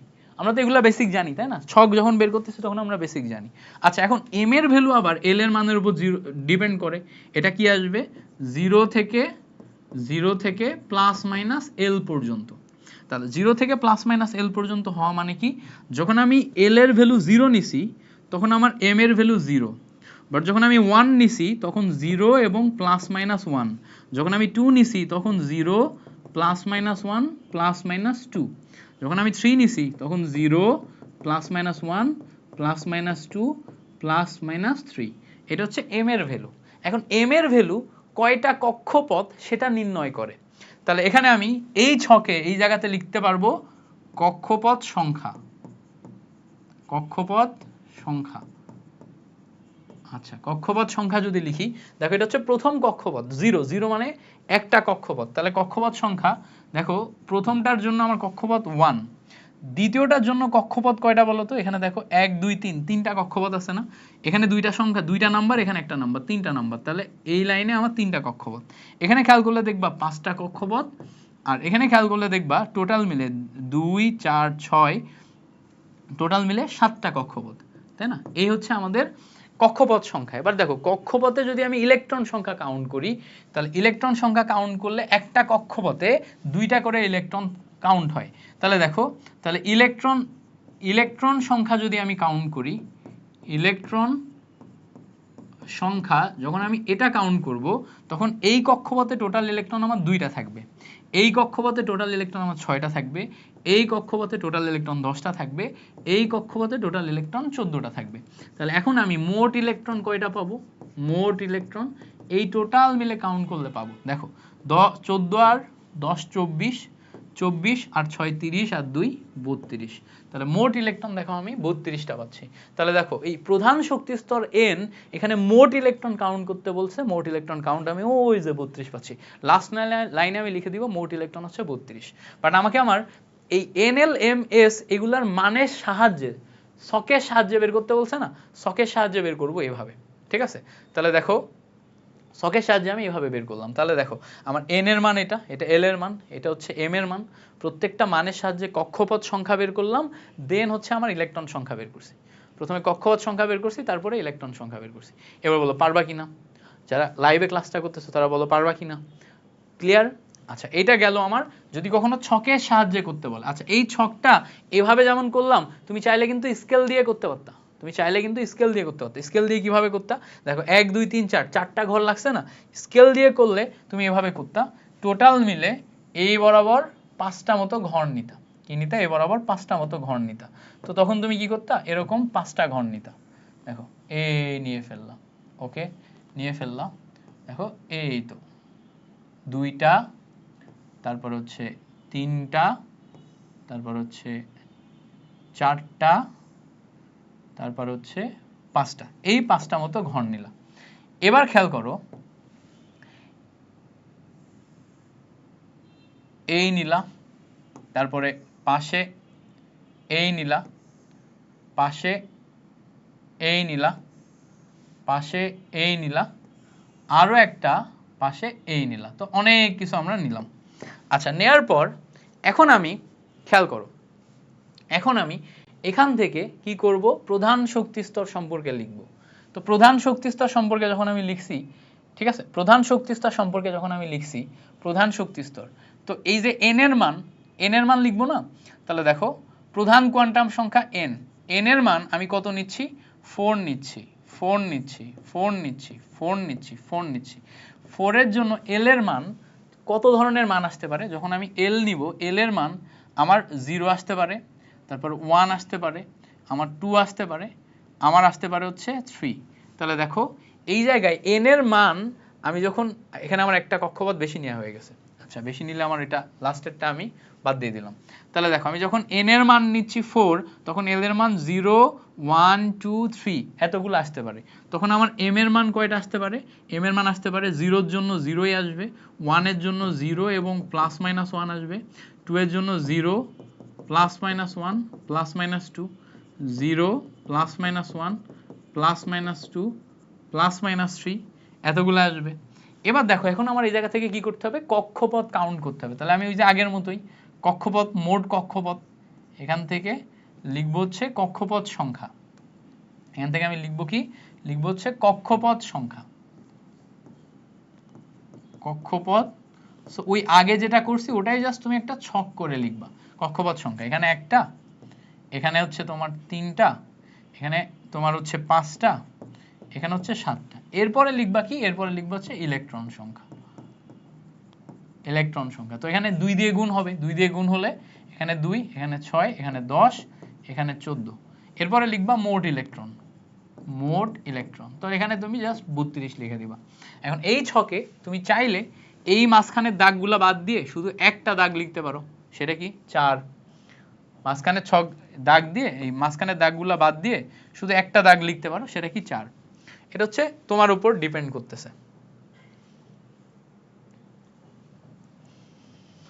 ওকে, তো এই হচ্ছে আমাদের ব্যাপার। তাহলে এই কোশ্চেনটা বুঝতে পারলাম। এবার আমরা আসবো এই কোশ্চেনটার দিকে। এই কোশ্চেনটা কি বলতেছে দেখো, উদ্দীপকের মৌলটির ইলেকট্রন বিন্যাস সাধারণ নিয়ম মেনে চলে কি, মানে আউফবাউ নিয়ম মেনে চলে কি, পাউলি এবং হুন্ডের নীতির আলোকে স্থিতিশীলতা বিশ্লেষণ করো।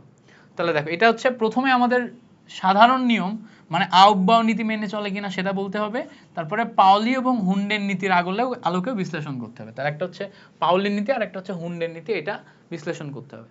তাহলে আমরা প্রথমে উদ্দীপকে যে ইলেকট্রনটা আছে সেটা ইলেকট্রন বিন্যাস করব। দেখো, উদ্দীপকে যে ইলেকট্রনটা আছে সেটার পারমাণবিক সংখ্যা 24।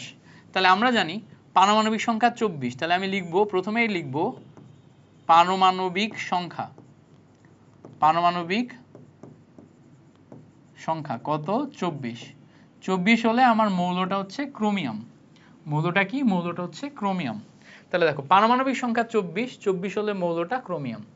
এবার এই ক্রোমিয়ামের ইলেকট্রন বিন্যাস করব। ক্রোমিয়ামের ইলেকট্রন বিন্যাস করলে আমরা জানি 1s2 2s2 2p6, তারপরে দেখো 3s2 3p6, এরপরে দেখো 3d এবং 4s। তো এই পর্যন্ত 18। এরপর এখানে দুইটা যাবে, এখানে তাহলে 4টা হবে, কারণ আমরা জানি এখানে 5টা হয় আর এখানে একটা হয়। কেন? কারণ স্থিতিশীলতা অর্জনের জন্য। এখানে লিখেই দিছে কক্ষপথে ইলেকট্রন বিন্যাস এটা হবে, সর্বশেষ কক্ষপথে ইলেকট্রন বিন্যাস। তো এই যে কক্ষপথে ইলেকট্রন বিন্যাস, এইটা কেন ব্যতিক্রম হলো সেইটা আমাদের এখন ব্যাখ্যা করতে হবে। তাহলে ব্যাখ্যা কিভাবে করবা? আউফবাউ নীতি অনুসারে, এই আউফবাউ নীতিটা আগে লিখবা। আউফবাউ নীতি অনুসারে এভাবে লিখবা, আউফবাউ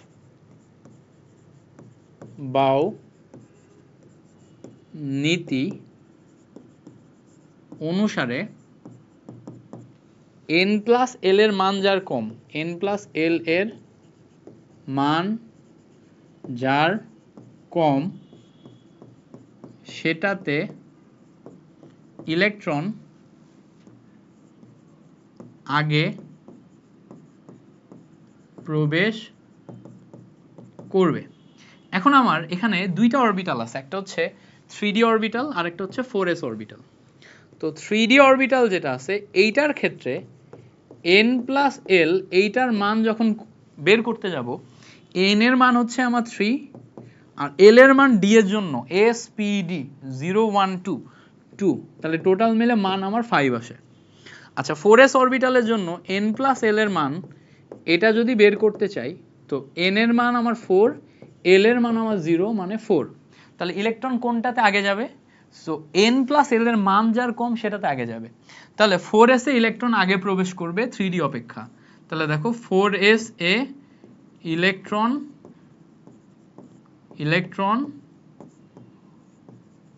আগে প্রবেশ করে। তো 4s এ যদি ইলেকট্রন আগে প্রবেশ করে, তাহলে 4s এ দুইটা দিয়ে তারপরে 3d তে ইলেকট্রন যাবে। তাহলে 4s এ দুইটা দিয়ে 3d তে ইলেকট্রন দিলে 3d তে হয় 4টা। বাট এখানে দেখো ইলেকট্রন বিন্যাসে আছে কয়টা, 5টা। ইলেকট্রন বিন্যাসে আছে কয়টা, 5টা। তাহলে হয় 4টা বাট আছে হচ্ছে 5টা। তার মানে এটা আউফবাউ নীতি মানে না। আউফবাউ নীতি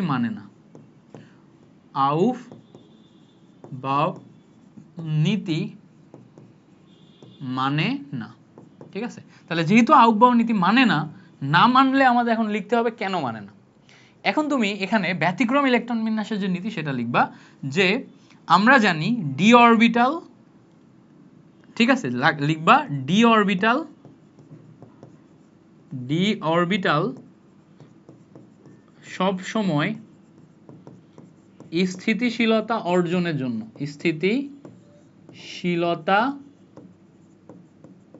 অর্জনে D5 অথবা D10 অবস্থায় থাকে। তাহলে দেখো, ডি অরবিটাল সবসময় স্থিতিশীলতা অর্জনে D5 D10 অবস্থায় থাকে। তো D5 D10 অবস্থায় থাকার জন্য আমি এখানে 4s এ দুইটা ইলেকট্রন না দিয়ে 3d তে একটা ইলেকট্রন টেনে নিয়ে বেশি দিচ্ছি। এটার পিছনে একটা রিজন আছে। দেখো, এই যে শক্তি, এটা 4 আর এটা 5 হলেও এদের মাঝখানে শক্তি পার্থক্য বাস্তবে খুবই কম। এটা তো আমরা n+l এর রুল ওয়াইজ বের করলাম, বাট বাস্তবে 4s এবং 3d অরবিটালে শক্তি পার্থক্য খুব কম, যার কারণে তোমার দেখা যায় যে প্রায়োরিটিতে 4s আগে হলেও 3d ইলেকট্রন নিয়ে নেয় শুধুমাত্র স্থিতিশীলতা অর্জনের জন্য। তাহলে যেহেতু 3d ইলেকট্রন নিয়ে নেয়, এই জন্য এটা আউফবাউ নীতি মেনে চলে না। এবার বলছে পাওলি এবং হুন্ডের নীতির আলোকে স্থিতিশীলতা বিশ্লেষণ করো। তো পাওলি এবং হুন্ডের নীতির আলোকে স্থিতিশীলতা বিশ্লেষণ তোমাকে করতে হবে। তো পাওলি এবং হুন্ডের নীতির আলোকে স্থিতিশীলতা যখন তুমি বিশ্লেষণ করবা, পাওলির ক্ষেত্রে কি হবে? পাওলির হচ্ছে বর্জন নীতি। তো এখানে তো পাওলির বর্জন নীতির ক্ষেত্রে তোমার হচ্ছে যে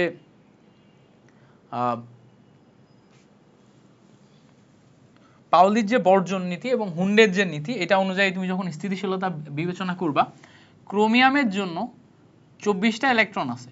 ইলেকট্রন বিন্যাস করলে প্রথমে আমি আর্গনের ইলেকট্রন বিন্যাস পাবো, তারপরে আমি 3d অরবিটাল পাবো। এখানে হচ্ছে 3d orbital, 3d অরবিটালে total orbital সংখ্যা 5টা। তারপরে আমি 4s অরবিটাল পাবো। তো দেখো 3d অরবিটালে আমার 5টা ইলেকট্রন যদি যায়, 1 2 3 4 5, আর 4s এ যদি একটা যায়, তাহলে দেখো আমরা জানি যে ওই যে হুন্ডের নীতি অনুযায়ী সমশক্তি সম্পন্ন অরবিটালগুলা সবাই আগে একটা করে ইলেকট্রন পাবে, তারপর ইলেকট্রন জোড়বদ্ধ হবে। তাহলে দেখো এই 3d হচ্ছে 5টি সমশক্তি সম্পন্ন অরবিটাল, তাই না? 5টি সমশক্তি সম্পন্ন অরবিটাল, তাহলে সবাই একটা করে পাইছে, তাই না? সবাই একটা করে পাইছে। তাহলে সবাই যদি একটা করে পাই, তাহলে এরা সবাই কি স্থিতিশীল? এরা সবাই কি স্থিতিশীল? 5টা সমশক্তি সম্পন্ন অরবিটাল সবাই যদি একটা করে পাই, তাহলে এরা স্থিতিশীল। এখানে দেখো 4s অরবিটাল যেটা আছে, এটা আমার একটাই অরবিটাল। s অরবিটালের ইলেকট্রন জোড়বদ্ধ হবে কি হবে না এটা ডিপেন্ড করে না, কারণ এটা সমশক্তি সম্পন্ন একাধিক অরবিটাল থাকে না। এইটা হচ্ছে আমার হুন্ডের নীতি ফলো করছে। এটা হচ্ছে আমার হুন্ডের নীতি ফলো করছে। আচ্ছা, আর পাউলির বর্জন নীতিতে একটি ইলেকট্রনের 4টি কোয়ান্টাম সংখ্যার মান সবসময়, মানে একটি মৌলে 2টি ইলেকট্রনের 4টি কোয়ান্টাম সংখ্যার মান সবসময় ভিন্ন ভিন্ন হয়। তো সেই নীতি আমাদের ফলো করাইতে হয়। তো ওইটা এখানে আমাদের কোনো স্পেসিফিকভাবে ইলেকট্রন সংখ্যা বা ইলেকট্রনের কথা বলা নাই। সো আমরা এখানে পাউলির বর্জন নীতির ক্ষেত্রে এটা ব্যাখ্যা করতে পারছি না, বাট হুন্ডের নীতিটা আমরা ব্যাখ্যা করব। সো প্রথমে আমরা আউফবাউ নীতির ব্যাখ্যা করব, তারপরে হুন্ডের নীতিটা কি ওটা স্ট্রেট করব, পাউলির বর্জন নীতিটা কি সেটা স্ট্রেট করব, এরপর হুন্ডের নীতি ওয়াইজ আমি এইটুকু লিখে দিব যে এখানে আমাদের সমশক্তি সম্পন্ন 5টি অরবিটাল, সো এখানে আমাদের স্থিতিশীল অবস্থায় আছে, মানে হুন্ডের নীতি ফলো করছে, শেষ। আচ্ছা, এরপরে আসি, এটা খুব ইম্পর্টেন্ট এবং কি বলে একটা বেশ কঠিন টাইপের জিনিস। মানে বোর্ডে সচরাচর এরকম কঠিন কোশ্চেন দেয় না বা এত ডেপথ থেকে কোশ্চেন দেয় না, বাট এটা হচ্ছে তোমার ঢাকা বোর্ড 2025-এ দিছিল। তো আমরা এখন এই কোশ্চেনটা সলভ করার ট্রাই করব। এখানে বলছে যে প্রতি সেকেন্ডে E2 ইলেকট্রনের আবর্তন সংখ্যা নির্ণয় করো। প্রতি সেকেন্ডে E2 ইলেকট্রনের আবর্তন সংখ্যা মানে কি? এইটা হচ্ছে আমার E2 ইলেকট্রন, যেটা দেখো 1 2 3 নাম্বার কক্ষপথে আছে। 3 নম্বর কক্ষপথে দেখো এই জায়গায় আবর্তন করতেছে।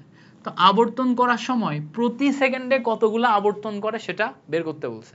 তো আমরা জানি প্রতি সেকেন্ডে আবর্তন মানে ওটাই কিন্তু আমার কম্পাঙ্ক, তাই না? প্রতি সেকেন্ডে কতগুলো আবর্তন করে, খেয়াল করে দেখো এখানে আমাদের f is equals to 1/t, তাই না? t মানে কি? 1 সেকেন্ডের কথা বলছে, সেটা যদি 1/1 হয়, তাহলে দেখো প্রতি সেকেন্ডে আবর্তনই কিন্তু 1 হার্টজ, মানে এটা কিন্তু আমার আসলে প্রতি সেকেন্ডে আবর্তন বলতে কম্পাঙ্ক বুঝাইছে। এখানে আমার কি বুঝাইছে? প্রতি সেকেন্ডে আবর্তন মানে কম্পাঙ্ক বুঝাইছে, মানে আমার কতগুলা কম্পাঙ্ক দেয় সেটা বুঝাইছে। এখন এটা যেহেতু ঘুরতেছে, ঘুরলে সে টোটাল পথটা ঘুরে একটা দূরত্ব অতিক্রম করবে। তো আমরা জানি দূরত্বের ক্ষেত্রে আমাদের বেগের formula s is equals to vt। আমরা এটা কিসে জানি? এটা আমরা জানি হচ্ছে ফিজিক্সে। তো আমি এটা টোটাল মিলে, আমি যেহেতু কেমিস্ট্রি পড়াচ্ছি, কেমিস্ট্রিতে আমি দূরত্বকে d দিয়ে প্রকাশ করব। দূরত্ব d is equals to তোমার ভেলোসিটি ইনটু টাইম, এটা দিব, ভেলোসিটি ইনটু টাইম এটা দিব। আচ্ছা, এবার খেয়াল করো আমরা এখানে বলছি frequency is equals to 1/t, তাহলে t is equals to 1/f, এটা পাবো না? t is equals to 1/f, এটা কিন্তু বলছি, আগেই বলছি ডেপথ থেকে আসছে, t is equals to 1/f। তাহলে এখান থেকে ভালো করে খেয়াল করলে দেখবা এই জায়গায় টোটাল দূরত্বটা বের করা লাগবে। ডি মানে টোটাল দূরত্ব, এই E2 ইলেকট্রন কত দূরত্ব অতিক্রম করে, এই টোটাল দূরত্ব অতিক্রম করে। দেখো সেন্টার থেকে এখানে একটা রেডিয়াস আছে, বৃত্তের রেডিয়াস 3 নাম্বার কক্ষপথের জন্য রেডিয়াস হচ্ছে R3। R3 রেডিয়াসে সে টোটাল দূরত্ব কতটুকু অতিক্রম করবে, সেই দূরত্ব হচ্ছে পরিধির সমান। পরিধি মানে কি, পরিধি মানে বৃত্তের পরিধি 2πr। তাহলে এখানে তুমি দূরত্বের জায়গায় 2πr3 লিখতে পারবা। আর এই জায়গায় 3 নাম্বার কক্ষপথে ইলেকট্রন যখন পরিভ্রমণ করবে তখন তার যে ভেলোসিটি হবে সেটা হবে কি v3। আর এই টি মানে আমি লিখতে পারবো 1/f। তাহলে এখান থেকে আমি ফ্রিকোয়েন্সি সরাসরি ফর্মুলা পাবো f is equals to v3 divided by 2πr3। এটা তোমাদের মানে ধরো টেস্ট পেপারে এরকম ভাবে ফর্মুলাটা দেয়া আছে, এই ফর্মুলাটা ডিরেক্ট দেখলে তোমার মাথা ঘুরে যাবে, মনে হবে এই ফর্মুলা আবার কই থেকে পাইলো, প্রতি সেকেন্ডে আবর্তনের কথা বলছে বাট আবর্তনের ফর্মুলা তো বুঝি নাই। ব্যাপারটা আসলে এরকম যে যখন তুমি প্রতি সেকেন্ডে আবর্তনের কথা বলছো সেটা তোমার কম্পাঙ্ক যখন তুমি বের করতে যাবা কিভাবে বের করবা, এইভাবে ফর্মুলাকে মডিফাই করে নিলে তোমার মনে থাকবে ইজিলি।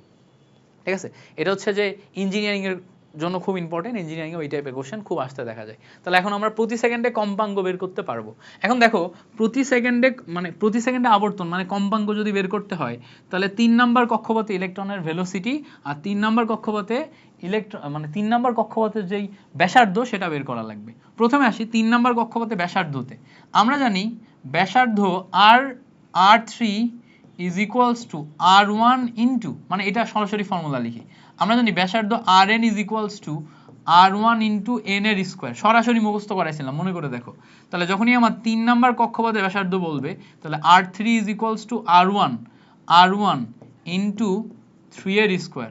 r1 এর ভ্যালু কত, r1 এর ভ্যালু 0.53 অ্যাংস্ট্রম, অ্যাংস্ট্রমকে ভাঙলে 10 to the power minus 10, এটা নিলাম ইনটু 3 এর স্কয়ার। এখান থেকে দেখো তুমি ব্যাসার্ধ r3 পাবা। তাহলে ক্যালকুলেশন দেখো 0.53 10 to the power minus 10 into 3 এর স্কয়ার। তাহলে দেখো 0.53 10 to the power minus 10 3 এর স্কয়ার। তো ক্যালকুলেশন করলে আমরা 4.77 into 10 to the power minus 10 এটা পাচ্ছি। এটা কি পাচ্ছি, এটা হচ্ছে 3 নাম্বার কক্ষপথের ব্যাসার্ধ পাচ্ছি। আচ্ছা এবার 3 নম্বর কক্ষপথে ব্যাসার্ধ পাইছি, এখন আমার 3 নম্বর কক্ষপথে ভেলোসিটি লাগবে, বা ভেলোসিটির ফর্মুলা কি, আমরা জানি ভেলোসিটির formula vn is equals to v1 divided by n। তাহলে দেখো আমি যদি v3 বের করতে চাই তাহলে v1 divided by 3 আসবে। v1 প্রথম কক্ষপথে ভেলোসিটি হচ্ছে 2.18 into 10 to the power 6 metre per second, তাহলে 3 নম্বর কক্ষপথের জন্য এটা আসবে। তাহলে দেখো 3 নম্বর কক্ষপথে ভেলোসিটি আমরা এখন বের করব 2.18 into 10 to the power 6 divided by 3। Calculation করলে এটা আমাদের রেজাল্ট কত আসে, রেজাল্ট আসে হচ্ছে 7.26 into 10 to the power 5। আচ্ছা এখন আমরা ফ্রিকোয়েন্সি বের করার জন্য ভ্যালুগুলো বসাবো। তাহলে বসাই, প্রথমে আসবে হচ্ছে আমাদের 7.26 into 10 to the power 5, তাই না। আচ্ছা এবার আসলো 7.26 into 10 to the power 5, নিচে আসবে 2 into 3.1416 into r3 হচ্ছে 4.77 into 10 to the power minus 10। So এই হচ্ছে আমাদের ক্যালকুলেশন করব এবার 7.26 into 10 to the power 5 divided by 2 into 3.1416 into 4.7 into 10 to the power minus 10।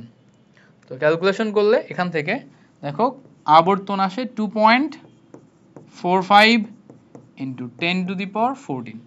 তাহলে টোটাল আবর্তন কতগুলো আসে 2.45 into 10 to the power 14, এটা হচ্ছে আমাদের টোটাল আবর্তন সংখ্যা আসে। তাহলে দেখো প্রতি সেকেন্ডে E2 ইলেকট্রনের আবর্তন সংখ্যা হিসাব করো, প্রতি সেকেন্ডে E2 ইলেকট্রনের আবর্তন সংখ্যা এটা। এই টোটাল প্রশ্নটা সলভ করতে যে তুমি প্রবলেম ফেস করবা কোথায় কোথায় বলো তো, দুইটা জায়গায়। একটা জায়গা হচ্ছে আমাদের সোজাসুজি এই r3 এর যে ভ্যালু এটা বের করতে যে r1 এর ভ্যালু মনে থাকবে না, এটা সব সময় মাথায় রাখবা, r1 এর ভ্যালু 0.53 অ্যাংস্ট্রম, এটাকে বোর কক্ষপথের ব্যাসার্ধ বলে। অ্যাংস্ট্রম মানে কত, 10 to the power minus 10 metre, তাহলে 0.53 into 10 to the power minus 10 metre, এটা সরাসরি বসাইতে পারবা। আরেকটা প্রবলেম ফেস করবা এই v1 এর ভ্যালু এইটা বসাইতে। v1 এর ভ্যালু মুখস্থ রাখবা, v1 is equals to 2.18 into 10 to the power 6 metre per second. এই দুইটা জিনিস মনে রাখলেই অল ফাইন, ক্লিয়ার। এবার খেয়াল করো, যদি এই পর্যন্ত আমরা বুঝে থাকি, একটা হচ্ছে r3 আর একটা হচ্ছে v3, এবার আমাদের এই জিনিসটা বোঝা লাগবে যে আমার প্রতি সেকেন্ডে আবর্তন মানে কি, ফ্রিকোয়েন্সি বোঝাচ্ছে। এই ফ্রিকোয়েন্সির ফর্মুলা আমি প্রথমে যেভাবে বুঝাইছি, যেখানে আসলে আমাদের টোটাল দূরত্বটা বের করতে বলে, টোটাল কতটুকু দূরত্ব যাচ্ছে। সো টোটাল দূরত্ব আসলে ভেলোসিটি ইনটু টাইম।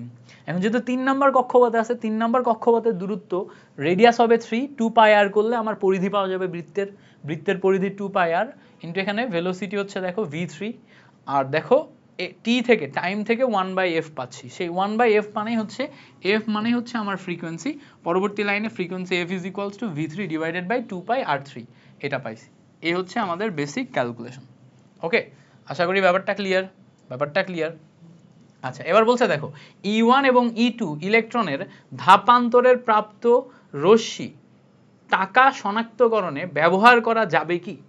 তো টাকা শনাক্তকরণে আমরা কোনটা ব্যবহার করি বলতো?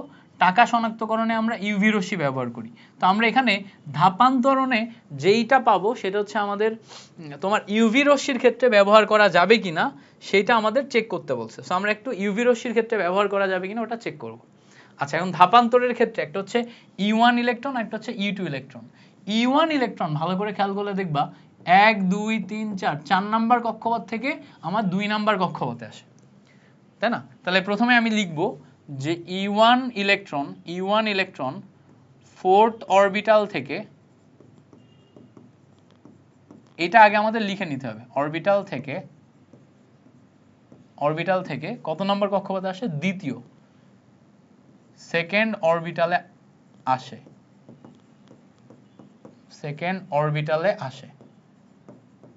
এটা আমরা বুঝতে পেরে গেছি, তাই না? তাহলে দেখো প্রথম আমাদের এই জিনিসটা ক্লিয়ার হইলে এখন আমরা E1 ইলেকট্রনের পরিবর্তে E2 ইলেকট্রনটাও লিখতে পারবো। তাহলে E2 ইলেকট্রন মানে কি? E2 ইলেকট্রন মানে আমার এখানে E1 এর জায়গায় E2 লিখতে হবে। তো আমি একটু লিখে ফেলি। দেখো E2 ইলেকট্রন ভালো করে খেয়াল করলে দেখবা 1 2 3 থার্ড অরবিটাল থেকে, কত থেকে খেয়াল করো, E2 ইলেকট্রন আমাদের থার্ড অরবিটাল থেকে ফার্স্ট অরবিটালে আসে।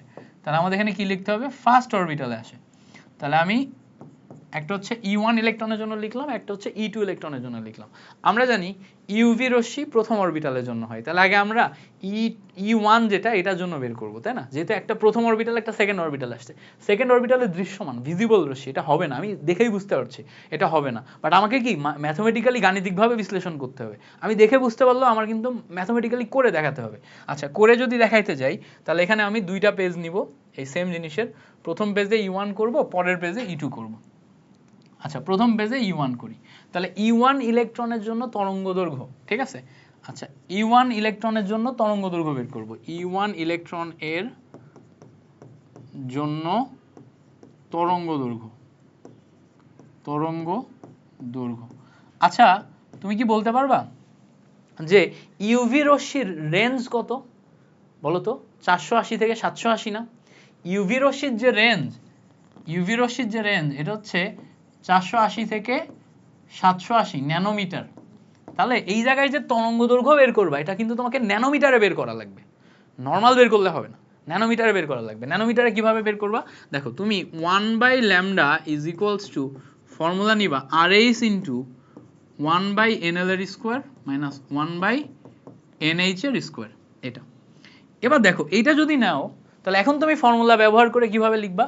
এই যে RH এর ভ্যালুটা তোমার ন্যানোমিটারে বসাতে হবে। তো তুমি এটা সবসময় মনে রাখবা, RH এর ভ্যালু ন্যানোমিটারে হচ্ছে 1.09768 into 10 to the power 2 nanometre, ঠিক আছে? এইটা হচ্ছে আমাদের ন্যানোমিটারে RH এর ভ্যালু। RH এর ভ্যালু ন্যানোমিটারে 1.09768 into 10 to the power 2 nanometre.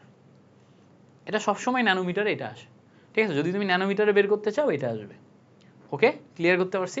আচ্ছা, ন্যানোমিটারে এটা আসলো আমার। আচ্ছা, ন্যানোমিটারে যেটা আসছে তাহলে আমি এই ভ্যালুটা বসাবো 1.09768 ইন্টু 10 টু দি পাওয়ার 2। এবার খেয়াল করো 1/NH NL এর স্কোয়ার, আমি যখন E1 ইলেকট্রনের জন্য করছি তখন লোয়ার অরবিটাল 2, তাহলে 2 এর স্কোয়ার মাইনাস NH এর স্কোয়ার, দেখো হায়ার অরবিটাল কত 4, মানে 4 এর স্কোয়ার। এই জিনিসটা আমি ক্যালকুলেটরে ডিরেক্ট বসাবো। দেখো আমি কিন্তু ন্যানোমিটারে বসাইছি, সো আমার লাস্টে নাম্বারটা ন্যানোমিটারে আসবে। প্রথমে আমি এই ক্যালকুলেশনটা করি, 1.09768 into 10⁻² into 1 divided by 4 minus 1 divided by ওখানে কত 16। ওকে, ক্যালকুলেশন করলে এখানে দেখো 20.58 আসে ন্যানোমিটারে। তাহলে দেখো ল্যামডার ভ্যালু যখন আমি বের করব 1/20.58 আসবে। তাহলে 1 ডিভাইডেড বাই অ্যান্সার, এটা ক্যালকুলেশন করলে আমি এখানে পাচ্ছি তোমার 0.04 0.0485।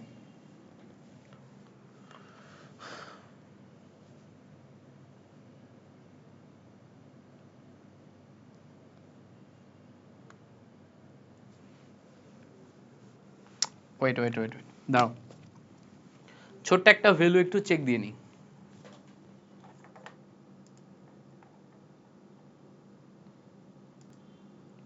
আচ্ছা, এখানে একটু ছোট্ট ভুল হয়েছে।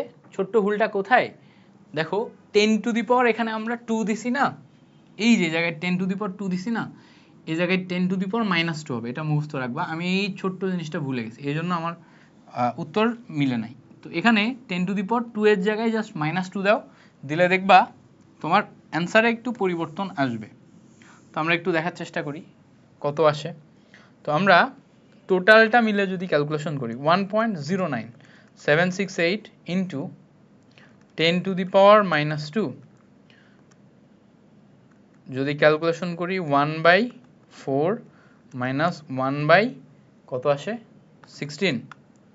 ক্যালকুলেশন করো, ক্যালকুলেশন করলে তোমার এখানে রেজাল্ট আসছে হচ্ছে 2 ইন্টু 0.5 10⁻³ তো 1 ডিভাইডেড বাই অ্যান্সার, ক্যালকুলেশন করলে এখান থেকে রেজাল্ট পাবা হচ্ছে 485.79 ন্যানোমিটার। ঠিক আছে, সো 485.79 ন্যানোমিটার আসতেছে। ওকে, তো এইটা হচ্ছে আমাদের 485.79 ন্যানোমিটার। আচ্ছা, একটু ছোট্ট আরেকটা জিনিস একটু দাঁড়াও ইয়া করি, চেক দিই, দাঁড়াও।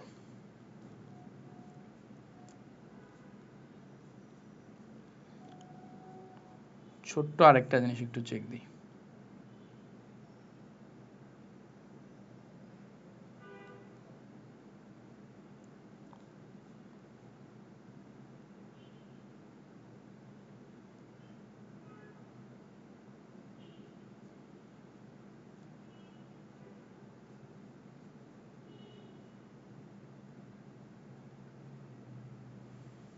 আচ্ছা, ইউভি রশ্মি এটা দৃশ্যমান হচ্ছে 480 থেকে 780। আমি এটাও ভুল লিখছি, সরি।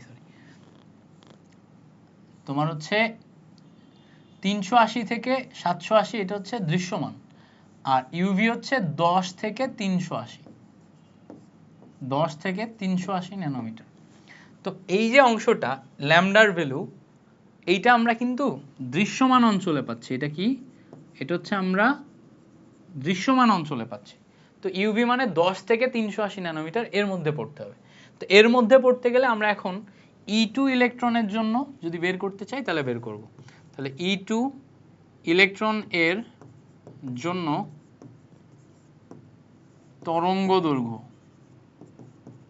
এইটা এখন আমরা কি করব, বের করব E2 ইলেকট্রনের জন্য। সো E2 ইলেকট্রনের জন্য তরঙ্গ দৈর্ঘ্য বের করতে গেলে শুরুতেই আমার 1/λ লিখতে হবে। 1/λ is equals to RH into 1/NL এর স্কোয়ার মাইনাস 1/NH এর স্কোয়ার। তো খেয়াল করো 1/NL এর স্কোয়ার NH এর স্কোয়ার, RH এর ভ্যালু কি লিখবো, ওই সেম জিনিস 1.09678 10⁻²। 1/NL, NL মানে কি 1/1 এর স্কোয়ার মাইনাস NH। NH মানে কি দেখো থার্ড অরবিটাল থেকে আসছে মানে 1/9। তাহলে ক্যালকুলেশন করলে এখান থেকে তুমি 1.09 তারপরে হচ্ছে 678 ইন্টু 10⁻⁻2 এটা পাবা ইন্টু 1 মাইনাস 1/9 এটা পাবা। সো ক্যালকুলেশন করলে এখান থেকে রেজাল্ট আসবে হচ্ছে 9.749 ইন্টু 10⁻⁻3। সো এখান থেকে যখন তুমি ল্যামডা বের করবা 1 ভাগ অ্যান্সার ক্যালকুলেশন করলে দেখো 102.57 ন্যানোমিটার আসে, যা যা ইউভি অঞ্চলে।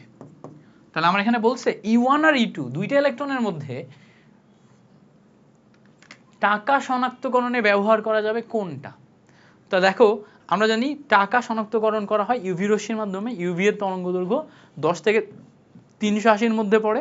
তার মানে E2 ইলেকট্রনের জন্য যখন আমরা বের করতেছি, ইউ2 ইলেকট্রনের জন্য আমরা যেই তরঙ্গ দৈর্ঘ্য পাবো সেটা আমরা তোমার হচ্ছে টাকা শনাক্তকরণে আমরা ব্যবহার করতে পারবো।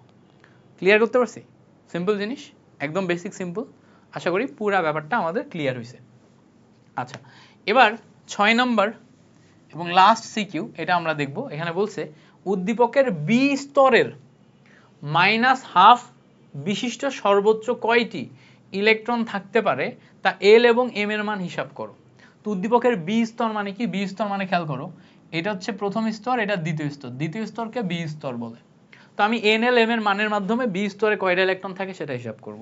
তো আমরা এখানে এন এর মান হিসাব করব। এন এর মান আমরা নিচ্ছি কত? 2। এন এর মান যখন আমরা 2 নিই তখন এল এর মান আমরা কত পাই? 0 পাই, 1 পাই, দুইটা ভ্যালু পাই। এন এর মান যদি 2 নিই তাহলে এল এর মান 0 এবং 1 পাই, তাই না? আমরা এখানে জাস্ট নর্মালি যদি চিন্তা করি 0 এবং 1 পাই এল এর মান। আচ্ছা, এল এর মান যদি 0 এবং 1 পাই, এম এর মান কত পাবো? 0 এর জন্য 0 আর এম এর জন্য এম এর জন্য একবার হচ্ছে 0 আর একবার আসবে হচ্ছে +-1। আচ্ছা, এবার আমরা চিন্তা করি যে যখন আমি এম নিচ্ছি তখন এম এর জন্য এখানে আমার একটা মান, এম এর একটা মানের জন্য আমার এস এর মান +-½ আচ্ছা বলো তো এখানে আমার এম এর কয়টা মান? টোটাল 3টা মান। তাহলে 3টা মানের জন্য আমার 3টা +-½ আসবে। কয়টা আসবে? 3টা +-½ আসবে। তাহলে ভালো করে খেয়াল করলে দেখবা এই +-½ এখানে আমার 3টা, এখানে আমার একটা, টোটাল 4টা +-½ তাহলে এখানে আমি টোটাল 4টি +-½ পাচ্ছি। তাহলে এখন +-½ যদি 4টি পাই তাহলে -½ কয়টা পাবো? খেয়াল করে দেখবা +½ 4টা, -½ 4টা। তাহলে এখানে আমার বলছে S is equals to -½ বিশিষ্ট কতটি ইলেকট্রন থাকে? উত্তর হচ্ছে 4টি ইলেকট্রন থাকবে, কারণ এগুলো প্রত্যেকটা এক একটা ইলেকট্রনের জন্য এক একটা ভ্যালু। স্পিন কোয়ান্টাম সংখ্যার ভ্যালু এক একটা ইলেকট্রনের জন্য এক একটা। তো এইটাকেই তোমাকে গুছায় লিখতে হবে। শুরুতে তুমি কি করবা? এইভাবে ব্যাখ্যা করে এই যে টোটাল স্পিন কোয়ান্টাম সংখ্যা কয়টা আসতেছে সেটা দেখাবা। টোটাল আসতেছে 8টা, 4টা +-½ 4টা -½ তো তার মধ্যে -½ 4টা 4টা ইলেকট্রনের জন্য। দ্যাটস ওয়াই তুমি লাস্ট লাইনে লিখবা যে এল এবং এম এর মান হিসাব করে 4টা ইলেকট্রনের মান এস এর ইকুয়ালস টু -½ পাওয়া যায়। আচ্ছা, এবার এই সেম টাইপের কোশ্চেন দেখো, এখানে বলছে উদ্দীপকের সি এবং ডি স্তরের ইলেকট্রনের মধ্যে কোনটা স্থানান্তরের জন্য আসমানি রঙের বর্ণবিকিরণ হবে? আসমানি রঙের বর্ণবিকিরণ হবে। তো আসমানি রঙের বর্ণবিকিরণে আমার টোটাল তরঙ্গদৈর্ঘ্য কত সেটা আমাকে আগে বের করতে হবে। বুঝতে পারছো? টোটাল তরঙ্গদৈর্ঘ্য কত সেটা আগে আমাদের বের করতে হবে। তো আমাদের বলছে সি এবং ডি স্তরের ইলেকট্রনের মধ্যে কোন স্থানান্তরের জন্য আসমানি রঙের তরঙ্গ বিকিরণ হবে। তো এখানে আমাদের নির্দিষ্ট কোনো মার্কিং করে দেয়া নাই। মার্কিং করে দেয়া আছে প্রশ্নে? মার্কিং করে দেয়া নাই। মার্কিং করে দেয়া থাকতে হবে। যেমন ধরো সি থেকে আমার যদি এ তে আসে, ডি থেকে আমার যদি বি তে আসে, তখন আমি সেম ভাবে এখানে ল্যামডার ভ্যালু বের করব। সবসময় মাথায় রাখবা ল্যামডার ভ্যালু বের করতে গেলে তোমার ল্যামডার ভ্যালু বের করতে গেলে এটা তোমাকে ন্যানোমিটারে বের করা লাগবে। আর ন্যানোমিটারে বের করার জন্য তোমার RH এর ভ্যালু ন্যানোমিটারে বসানো লাগবে। সেটা তুমি কত বের করবা? 109678 মানে 1.09678 ইন্টু 10⁻⁻2 ন্যানোমিটার। এই ফর্মুলাতে বসাবা, মানে এই ভ্যালুটা বসাবা। বসালে লাস্টের লাইন ল্যামডা অটোমেটিক ন্যানোমিটারে আসবে। ঠিক আছে, এই ন্যানোমিটার এখন তুমি ওই আসমানির জন্য মিলাবা, তুমি এখন ইউভির জন্য মিলাবা, তুমি দৃশ্যমানের জন্য মিলাবা, মিলাই ইজিলি বের করতে পারবা। তো এই ছিল মোটামুটি আমাদের কোশ্চেন। বাট আমরা মাঝখানে একটা কোশ্চেনে বলছিলাম, একটা কোশ্চেনে একটু ভুল করছে। ঠিক আছে, কোন কোশ্চেনটা ভুল করছে আমরা একটু দেখি। এই যে এই কোশ্চেনটাতে আমাদের আয়ন শনাক্তকরণ আসছে। এখানে বেসিক্যালি আয়ন শনাক্তকরণটা কি বলছে, অ্যামোনিয়াম প্লাস আয়ন শনাক্তকরণ বলছে। তো অ্যামোনিয়াম প্লাস আয়ন শনাক্তকরণের জন্য আমরা কি করি, এটা কিভাবে করবা, খুব সিম্পল, এভাবে লিখবা যে, এভাবে লিখবে এই কোশ্চেনটা, মানে কোশ্চেনটা এমন ছিল যে 1 নং পাত্রে অ্যামোনিয়াম সালফেটের লবণ আছে, অ্যামোনিয়াম সালফেটের মধ্যে যে তোমার ক্ষারীয় যে অংশটা আছে, ক্ষারীয় অংশটা শনাক্তকরণের পরীক্ষা লিখো, ব্যাখ্যা সহ লিখো। তো তুমি লিখবা অ্যামোনিয়াম প্লাস আয়ন, ক্ষারীয় অংশ আছে হচ্ছে ammonium plus ion, ammonium plus ion শনাক্তকরণে নেসলার বিকারক ব্যবহার করা হয়। অ্যামোনিয়াম প্লাস আয়ন শনাক্তকরণে নেসলার বিকারক ব্যবহার হয়। এবার তুমি নেসলার বিকারক লিখবা, নেসলার বিকারকের সংকেত লিখবা, নেসলার বিকারক হলো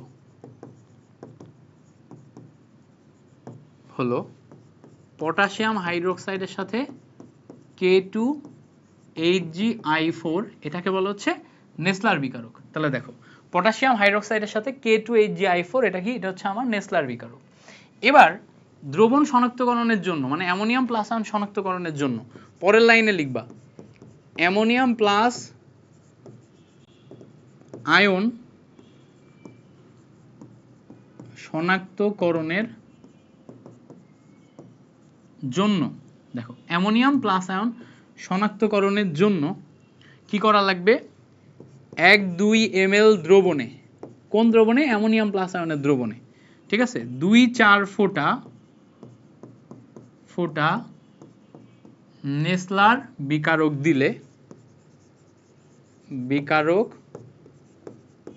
দিলে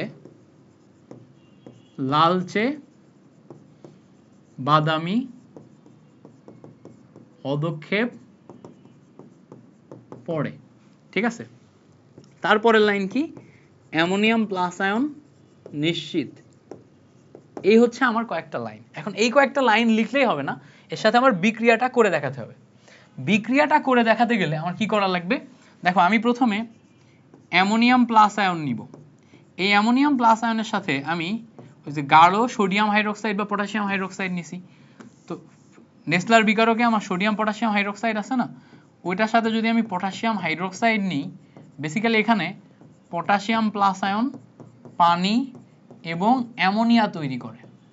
আচ্ছা, এবার এখানকার যে অ্যামোনিয়া আছে, এই অ্যামোনিয়া K2HgI4 এটার সাথে বিক্রিয়া করে।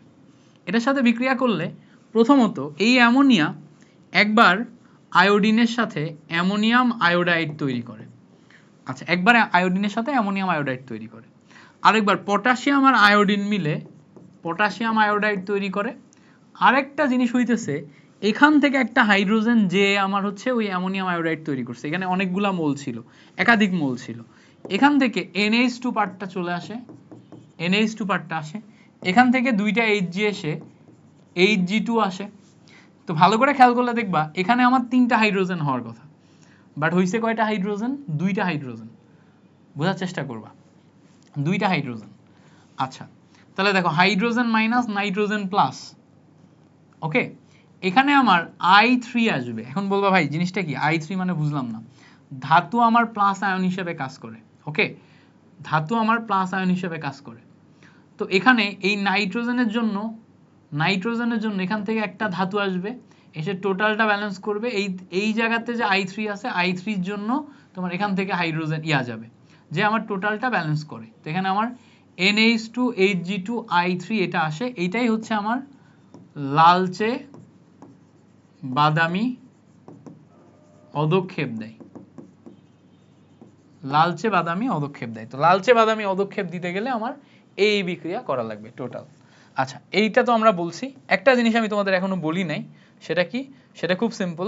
এই জায়গাতে যখন এই প্রশ্নটা আমি করাই নাই, করার সময় এই যে আসমানি রঙের বিকিরণ দিবে কিনা এটা জানার জন্য তোমার বেনি আসহ কলা এগুলার তরঙ্গ দৈর্ঘ্য ন্যানোমিটারে জানা লাগবে। বেনি আসহ কলা মানে বেগুনি, নীল, আসমানি, সবুজ, হলুদ, কমলা, লাল প্রত্যেকটা তরঙ্গ দৈর্ঘ্যের যেই রেঞ্জ এইটা একটু তোমাকে মুখস্থ রাখা লাগবে যাতে তুমি প্রশ্ন আসলে পারো। যেমন ধরো এখানে আমার আসমানি আসে, তাই না? আসমানি হচ্ছে 450 থেকে 500 ন্যানোমিটার, এই রেঞ্জে পড়ে হচ্ছে আসমানি।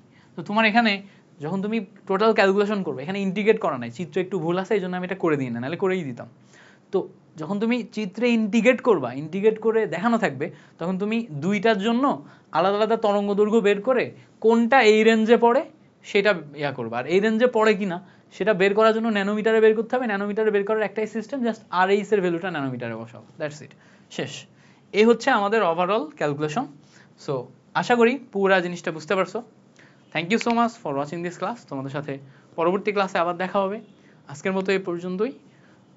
এগুলা করলেই তোমার এই চ্যাপ্টারে সিকিউ সম্পর্কে এ টু জেড ক্লিয়ার ধারণা চলে আসার কথা।